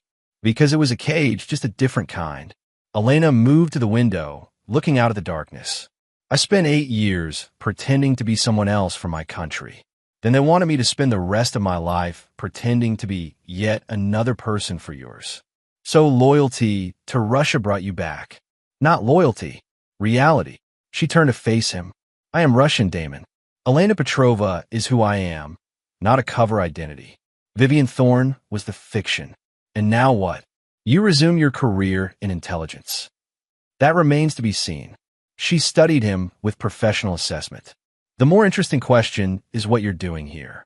Kasparov believes you're following in your father's footsteps, embracing your Russian blood. I know you better than that." Damon met her gaze steadily. "Do you?" 8 years, Damon. Cover identity or not, I know who you are. And this, she gestured around them, this is not you. People change. Finding out your entire life was built on lies tends to have that effect. Elena moved closer, her voice dropping. "If you're playing some kind of game with these people, stop now. They'll see through it eventually. And when they do, you'll disappear. Vetrov's son or not, they won't tolerate deception." Interesting advice from a professional deceiver. Her expression hardened. "Take it however you want. But remember, these aren't criminals you can outsmart or bureaucrats you can manipulate. These are professionals who've survived decades in a world where the slightest mistake means death." "Thank you for your concern," Damon replied coolly. "Now, I believe you were going to show me to my room." The bedroom was simple but comfortable, with windows overlooking the lake. Elena left him at the door without further conversation. Once alone, Damon conducted a thorough sweep for surveillance devices, finding 2, one in a light fixture, another behind a heating vent. He left them in place. Removing them would only confirm suspicion. His inspection complete, Damon prepared for bed with the careful routine of someone aware they were being watched. Only when the lights were out, lying in the darkness, did he allow himself to review the day's developments. Elena's presence complicated matters. Her warning suggested she might suspect his true intentions. A risk, but potentially useful if managed carefully. The key question was whether her return to Russia was genuine or another layer of deception. In the morning, Kasparov arrived early, announcing that they would be traveling to Moscow. "There are people eager to meet Mikhail Vetrov's son," he explained. "People who control resources your father managed." The drive to Moscow took them to a nondescript office building in the city center. Inside, past layers of security, was a modern operations center, computer workstations, secure communications equipment, and a conference room where 3 individuals waited. Our financial strategist, Anton Volkov, Kasparov, introduced a thin man with wire-rimmed glasses. Our technical director, Dr. Irina Sokolova. A severe-looking woman in her 50s nodded curtly. And our operations coordinator, Colonel Dmitry Yakovlev. The third individual, a broad-shouldered man in civilian clothes, studied Damon with open skepticism. For the next 4 hours, Damon was subjected to a comprehensive evaluation. Questions about his technical knowledge, his access to American defense systems, his understanding of intelligence tradecraft. It was not an interrogation, but a professional assessment of his potential value. "Your father believed you could be an asset," Yakovlev said bluntly. "I remain unconvinced." "I'm not here asking for your approval, Colonel," Damon replied evenly. "I'm here to understand my father's world. Whether I become part of it is my decision, not yours." Yakovlev's eyes narrowed, but Volkov intervened. Perhaps a demonstration of good faith would help establish trust on both sides. What did you have in mind? Damon asked. Your company, Thorn Defense Solutions, recently secured a contract to upgrade security protocols for several American military installations, Sokolova said. The encryption standards specified in that contract would be of interest. It was a test, a request for classified information that would constitute clear espionage if provided. Damon had prepared for this moment, constructing a response that would maintain his cover without crossing irreversible lines. I can provide an analysis of the contract requirements without sharing proprietary details, he offered. Enough for you to understand the direction of American security thinking without compromising specific implementations. Sokolova and Volkov exchanged glances. Acceptable, for now, Volkov said. There's another matter, Kasparov interjected. The Zurich meeting. The accountant has agreed to meet with you next week. Who exactly is this accountant? Damon asked. The financial architect of your father's independent operations, Volkov explained. Vetrov maintained resources separate from official channels. Investments, accounts, properties. The accountant manages these assets, which are considerable. And my father left instructions regarding these assets. He designated you as his heir, conditional upon the accountant's approval. It's a position of significant influence within our network. The implication was clear. Vetrov had created a path for Damon to inherit not just his personal wealth, but his position within the shadow network he had built, a network that operated with autonomy from official Russian intelligence structures. That evening, back at the dacha, Damon found Elena waiting in the study. How was your evaluation? She asked. Thorough. They're deciding whether to trust you with real, operational information. Elena poured 2 glasses of vodka, offering one to Damon. Kasparov is inclined to believe you're genuine.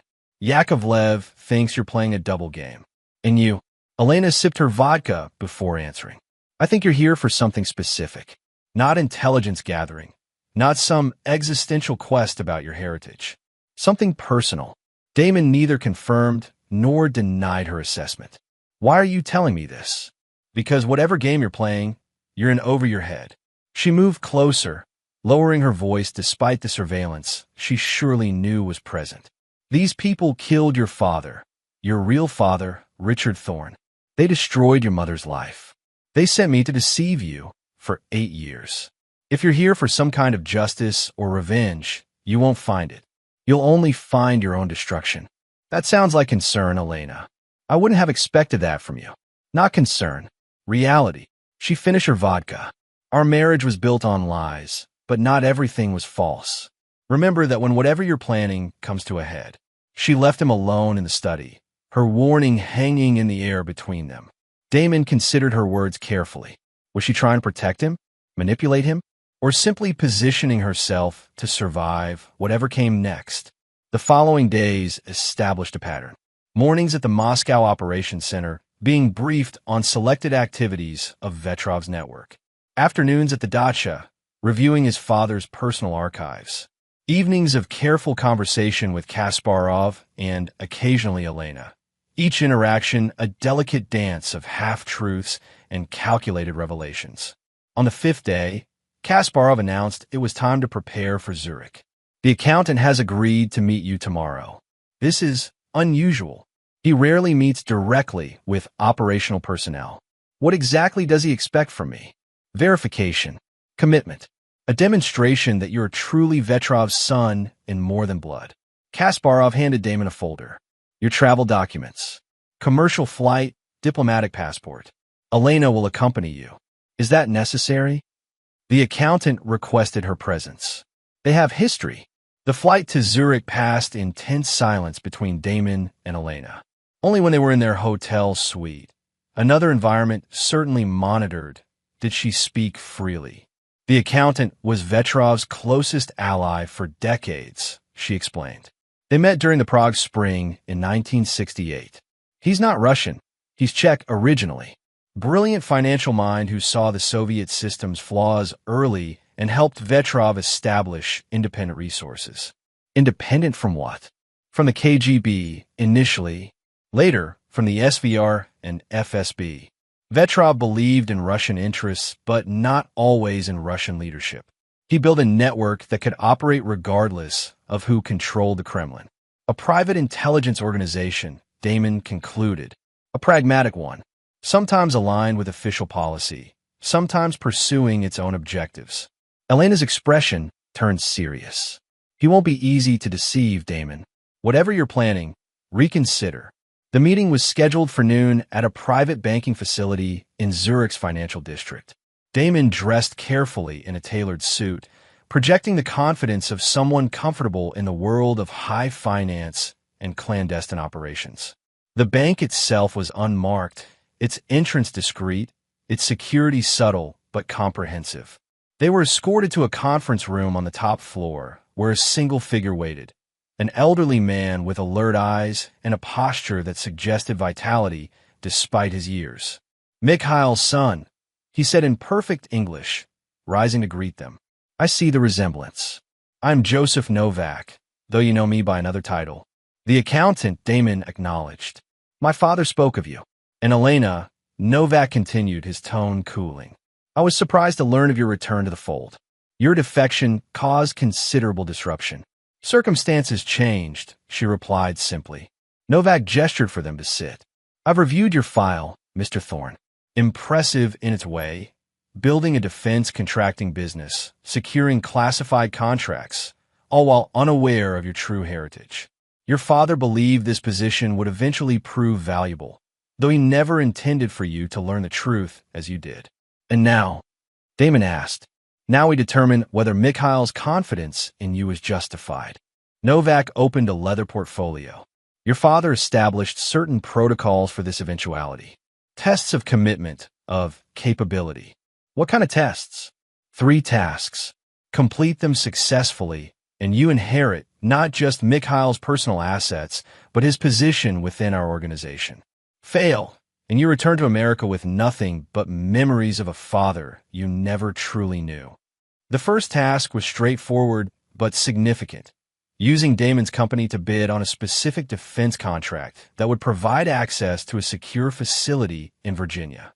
The second required him to establish contact with a dormant asset in the Pentagon, a senior official who had been inactive since the Cold War, but remained strategically placed. It was the third task that revealed the true nature of the test. "There is an individual who possesses information dangerous to our network," Novak explained. "A former SVR officer named Viktor Baranov, currently living under CIA protection in Connecticut. He must be eliminated." "You're asking me to commit murder on American soil," Damon stated flatly. "I'm asking you to demonstrate the same commitment to operational security that your father consistently showed." Novak's gaze was unflinching. Mikhail once eliminated a childhood friend who threatened to expose his true identity. That level of dedication is what built this organization. "And if I refuse, then you're not your father's son in the ways that matter. You return to America, we continue our separate paths, and this meeting never happened." Elena remained silent throughout the exchange, but Damon caught the tension in her posture. This was the moment of truth, the point at which his performance would either secure his position or expose his deception. "I'll need operational support," Damon said after a calculated pause. "This isn't the kind of task one undertakes alone." Novak nodded approvingly. "Resources will be provided. Elena will be your handler for this operation, with direct reporting to me." After the meeting, in a public park chosen to minimize surveillance, Damon and Elena spoke more freely. "You can't seriously be considering this," she said, her voice low but intense. "They're asking you to assassinate a protected witness. It's a suicide mission." "It's a test of loyalty," Damon corrected. "One I need to appear to accept while finding a way to manage the situation." "There is no managing this situation. Either you kill Baranov, or you expose whatever game you're playing." Elena studied him intently. "What are you really doing here, Damon? This isn't about heritage or curiosity or even revenge. What's your endgame?" For the first time, Damon considered whether Elena might be a potential ally rather than an obstacle. Her return to Russian intelligence remained suspect, a convenient defection that seemed too perfectly timed. What's yours? He countered. You could have disappeared with a new identity after witness protection. Instead, you returned to the people who used you for decades. What? Something flickered in Elena's eyes, a moment of genuine emotion breaking through her professional facade. Because there are things I need to finish, people I need to face. Vetrov, he was dead before I could confront him. But there are others. People who gave the orders, who created the program that turned children into weapons. The revelation was unexpected, a glimpse of Elena's true motivation that matched nothing in her known psychological profile. She had been assessed as a committed operative, ideologically aligned with Russian interests. This suggested something far more personal. You returned for revenge, Damon realized. I returned to face the truth, she corrected. Something you might understand. Their conversation was interrupted by the arrival of Kasparov, who had been monitoring from a distance. Your meeting with the accountant went well, he observed. He believes you have potential. The tasks he's set are significant, Damon replied carefully, but necessary, particularly the matter of Baranov. Kasparov's expression hardened. His cooperation with American intelligence has compromised several operations. This isn't just a test for you. It's a priority for our security. Back in their hotel, Damon began planning his approach to the Baranov operation, not with the intention of carrying it out, but to maintain his cover while advancing his true objective. Each task Novak had assigned would draw him deeper into Vetrov's network, providing access to the information and individuals he actually sought. That night, as Damon worked, Elena entered his room without knocking. Without speaking, she turned on the shower in the adjacent bathroom, creating white noise to defeat potential listening devices. Whatever you're planning, I want in, she whispered, standing close enough that her words wouldn't carry beyond the bathroom door. Damon studied her face, looking for deception. Why would I trust you? Because I know the truth about Vetrov's operation, the parts even Kasparov doesn't know. Because I have access you'll never get on your own. Her eyes locked with his. And because I have my own scores to settle. What scores? Vetrov didn't just recruit me. He designed my entire life. My parents were his assets. My education, my training, my assignments, all orchestrated by him. I was property, not a person. Something raw flashed in her eyes. When I learned you were his son, I realized I'd been manipulated even more completely than I knew. So this is about revenge. Justice, she corrected. For both of us. Damon considered her offer carefully. Elena was a trained operative. Deception was her profession. Yet her anger seemed genuine, and her knowledge of Vetrov's network would be invaluable. If this is another manipulation, he said finally, I'll make sure you regret it. Fair enough. She moved away from the bathroom. We should return to Moscow tomorrow. Novak will expect progress reports on your tasks. The next morning, they flew back to Moscow, maintaining their covers as Damon considered Elena's proposition. If she was genuine, she could be a crucial ally. If not, she could destroy everything he'd worked for. In Moscow, preparations for the Baranov operation proceeded. Kasparov provided intelligence on the target's location and security arrangements. Resources were allocated. A timeline was established. Through it all, Damon played his role perfectly. The son embracing his father's legacy, ready to prove himself with blood. At the dacha that evening, Elena sought him out again, this time guiding him to walk by the lake, away from surveillance. Baranov is a trap, she said without preamble. He's been moved 3 times in the past month. They know someone's coming. You're certain? I have contact in the SVR who still trust me. The CIA has enhanced his security significantly. Whoever goes after him is walking into an ambush. So Novak is sending me to be captured or killed, Damon concluded, or testing your ability to recognize a suicide mission. Either way, you can't proceed as planned. I never intended to. Damon stopped walking, facing her directly. What's your real agenda, Elena? Why come back to Russia only to betray Vetrov's organization? She met his gaze unflinchingly. Because Vetrov destroyed both our lives and his network continues his work. Because the people who turned me into a weapon deserve justice. And because she hesitated, because despite everything, I owe you that much.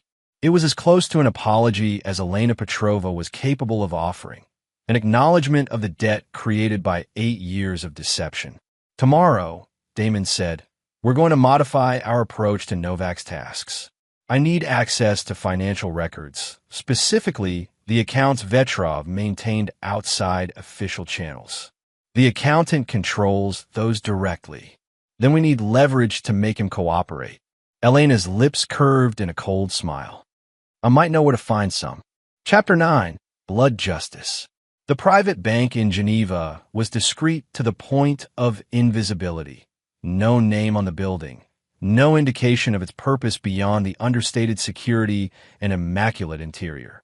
Damon entered alone, Elena having orchestrated a diversion to occupy Kasparov's attention in Moscow. I have an appointment with Mr. Reichman, Damon told a receptionist, using the code phrase Elena had provided. Minutes later, he was escorted to a private office where an elderly gentleman awaited him. Mr. Thorne, the man greeted him. I understand you're interested in certain historical accounts. Specifically, those established by Mikhail Vetrov between 1975 and 1990. The banker's expression remained neutral. Those records would require significant authorization. Damon placed a small flash drive on the desk. I believe this constitutes the necessary authorization. The drive contained what Elena had described as her insurance policy, encrypted files she had extracted during her time with American intelligence, detailing compromising connections between the banker and Vetrov's illegal operations. Elena had kept this leverage hidden from both sides, anticipating a day when she might need independent leverage. After examining the files, the banker's demeanor changed subtly. What specifically are you looking for, Mr. Thorne? Complete transaction histories, offshore transfers, and most importantly, the identity of all beneficiaries. For the next 3 hours, Damon reviewed decades of financial records, tracing the complex web of Vetrov's personal empire. What emerged was more significant than he had anticipated. Not just accounts and properties, but a network of corporations and foundations controlling billions in assets, all managed through the accountant's elaborate structure. Most importantly, he found what he was truly seeking: proof that Vetrov's organization had been systematically eliminating threats to its existence for decades. Not just Richard Thorne, but dozens of individuals who had come too close to the truth, intelligence officers, journalists, even Russian officials who threatened their autonomy. Each death was documented in cold financial terms: payments to operatives, expense accounts for cleanup, and asset transfers to compensate cooperative officials. The organization functioned as a state within states, serving Russian interests when convenient, but ultimately loyal only to itself. When Damon returned to Moscow the following day, he found Elena waiting at the dacha with news. Kasparov is suspicious. He's ordered increased surveillance on both of us. How much time do we have? Days at most. He scheduled a meeting with the accountant to discuss your progress on the tasks. She studied his expression. You found what you were looking for in Geneva. And more. Damon handed her a secure tablet containing selected files from his research. This isn't just about my father's murder or our personal grievances. Vetrov built something that outlived him. A permanent shadow organization that's killed dozens and corrupted officials across multiple governments. Elena reviewed the files, her expression hardening. So what's your plan? Systematic destruction, Damon replied coldly. Not just exposure. That would only drive them deeper underground. I'm going to dismantle Vetrov's legacy piece by piece, starting with the accountant. How? By giving them exactly what they expect. Vetrov's son following in his father's footsteps. Over the next 48 hours, Damon activated the network he had been quietly building for months. Using secure communications routed through Thorne Defense Solutions' encrypted channels, he coordinated with Levi West and a team of former Special Forces operators now positioned throughout Europe. Simultaneously, he prepared his approach to Novak, crafting a report on the Baranov operation that would satisfy the accountant's expectations while buying critical time. Elena provided intelligence on surveillance and security protocols, enabling Damon to move pieces into position without detection. The meeting with Novak was scheduled for a secure location in Berlin, neutral ground where the accountant occasionally conducted sensitive business. Damon arrived with Elena, presenting a carefully constructed operational plan for the Baranov assassination that addressed the security concerns while proposing a viable approach. Impressive work, Novak acknowledged after reviewing the plan. Mikhail would approve of your thoroughness. I'm not interested in my father's approval, Damon replied. I'm interested in his legacy, specifically the financial infrastructure he built. Novak's eyes narrowed slightly. That goes beyond the scope of our current arrangement. Financial access comes after you've completed all 3 tasks. I'm accelerating the timeline, Damon said calmly. I've already made contact with the Pentagon asset, your second task, and I've developed a more efficient approach to Baranov. But I need additional resources to execute effectively. What resources? Access to the operational accounts Vetrov established in Liechtenstein, the ones separate from the organization's main finances. The request was precisely calculated, specific enough to demonstrate insider knowledge, but not so broad as to trigger Novak's suspicions. Elena had confirmed these accounts existed but were rarely accessed, making them a plausible target for Damon's request. Those accounts have special protocols, Novak said carefully. Vetrov established them for contingencies. Exactly why I need them. Baranov's security is substantial. This operation requires a contingency fund for rapid response if complications arise. Novak considered this, then nodded slowly. A limited access authorization could be arranged. Temporary, of course. Of course. As they left the meeting, Elena maintained professional composure until they reached the privacy of their hotel suite. He's suspicious, she said immediately. He'll verify your claims about the Pentagon asset. I'm counting on it, Damon replied. I've arranged for his verification channels to receive confirmation. By the time he realizes it's fabricated, we'll be ready to move. When? Tomorrow night. The accountant is scheduled to return to Zurich. We intercept him en route. Elena's expression showed a mix of admiration and concern. Kasparov will have security with him. Already accounted for. Damon activated a secure tablet, displaying the operational plan he'd developed with Levi West. 4 extraction points, redundant escape routes, and a safe house outside Munich where we'll have 12 hours of complete isolation with Novak. To what end? To get what we really need. Complete access to Vetrov's financial network and confirmation of every individual involved in his organization, from operations to governance.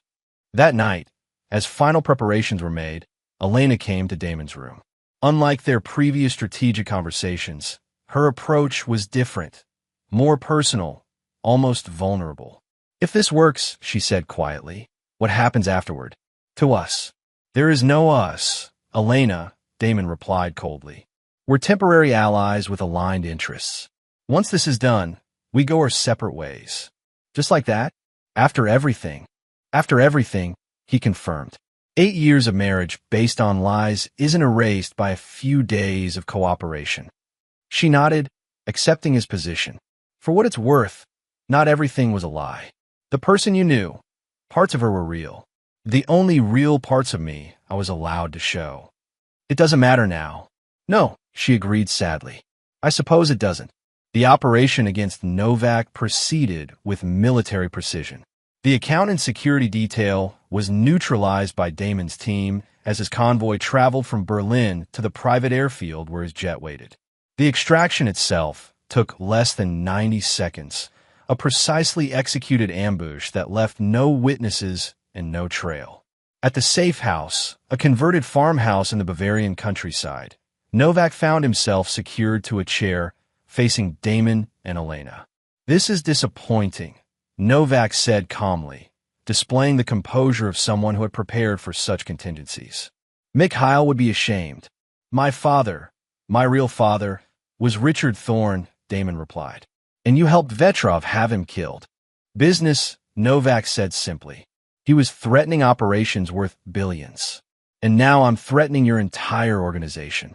The difference is, I'm not here to expose you. I'm here to take control.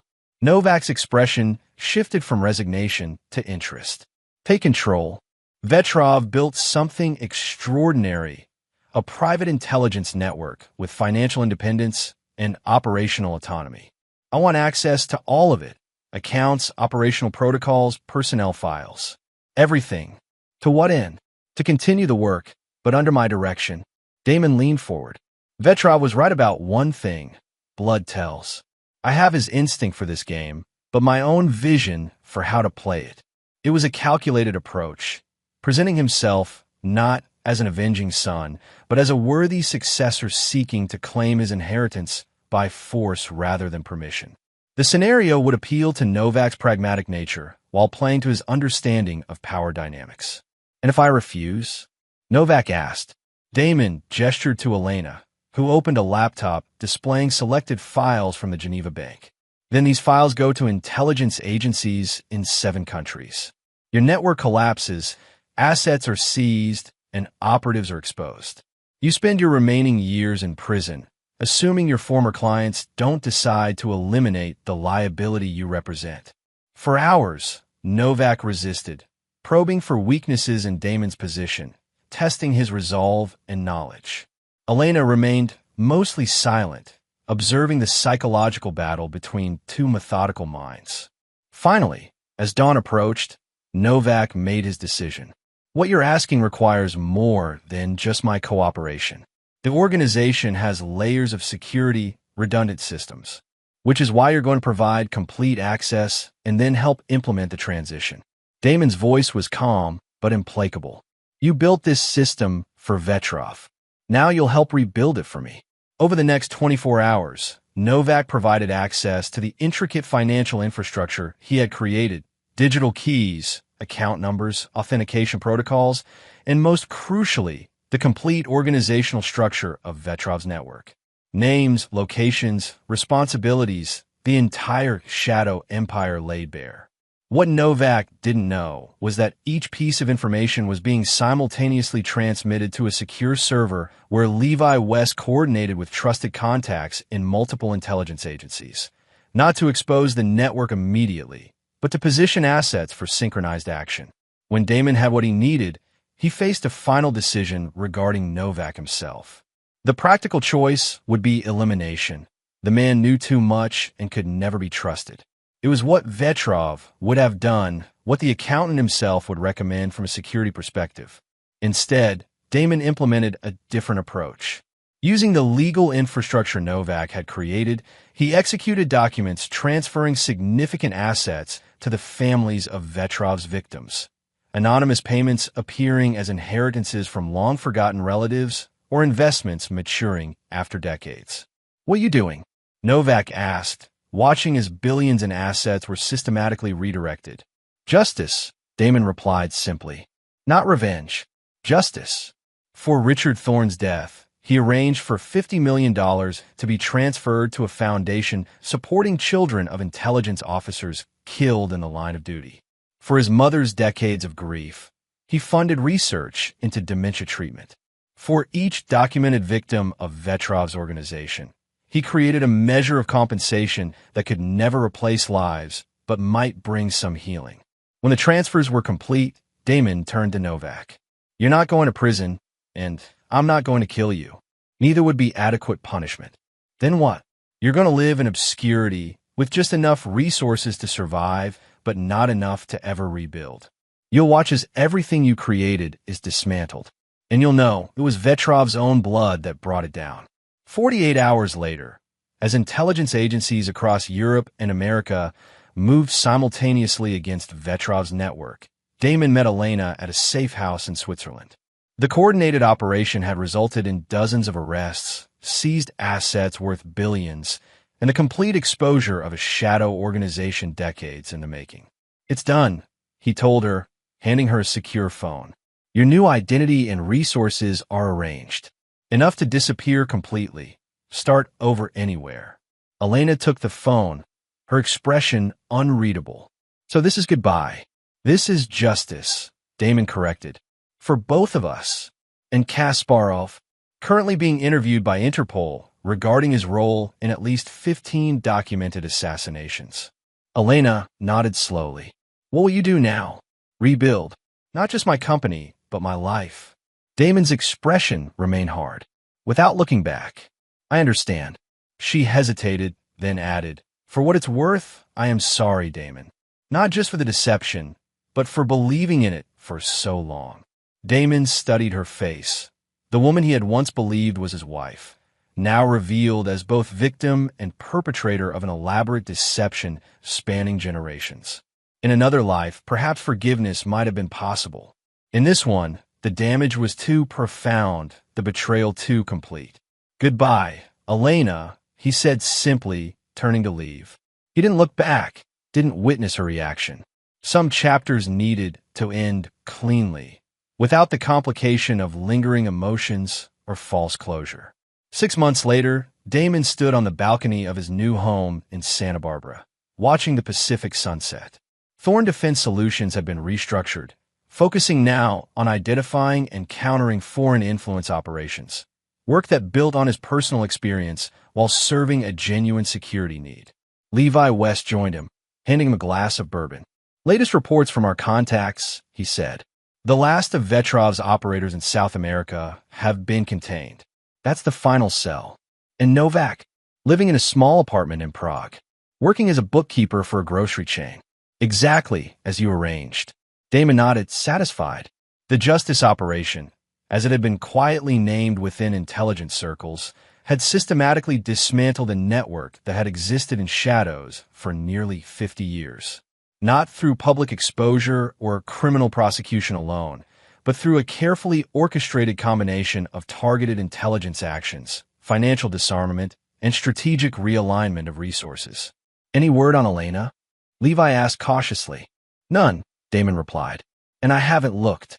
The truth was more complex. Elena had disappeared using the resources he'd provided, creating a new identity beyond the reach of both Russian and American intelligence. Whether she was seeking redemption, building a new life, or planning her own form of justice was her choice now. One of the few truly free choices in a life largely controlled by others. As for Damon himself, the revelation of his biological connection to Vetrov had forced him to confront difficult questions about identity and inheritance. But in the end, he had proven that blood was not destiny. Richard Thorn, the man who had raised him, loved him, and died protecting him, was his true father. That legacy of principle over expedience, justice over revenge, had guided his response to Vetrov's world. He had entered that world, mastered its rules, and then broken them. Not with the brutality Vetrov would have employed, but with a calculated justice that systematically unraveled decades of deception and corruption. Some might call it revenge, but Damon knew the difference. Revenge sought personal satisfaction. Justice sought restoration of balance, payment of debts owed, acknowledgement of wrongs committed. The sun dipped below the horizon, painting the sky in shades of crimson and gold. Damon raised his glass slightly, a private toast to the parents who had shaped him, one through presence, one through absence, and one through blood. He had survived their legacy, confronted their ghosts, and emerged not unmarked but unbowed. The future remained unwritten, shaped not by the blood in his veins, but by the choices he would make. Choices that were, at last, entirely his own. And there you have it. Another story comes to an end. What did you think? I'd love to hear your thoughts in the comments below. If you enjoy this story, consider joining our community by subscribing. It means the world to us. For more stories like this one, check out the recommended videos on screen. And I'll see you there.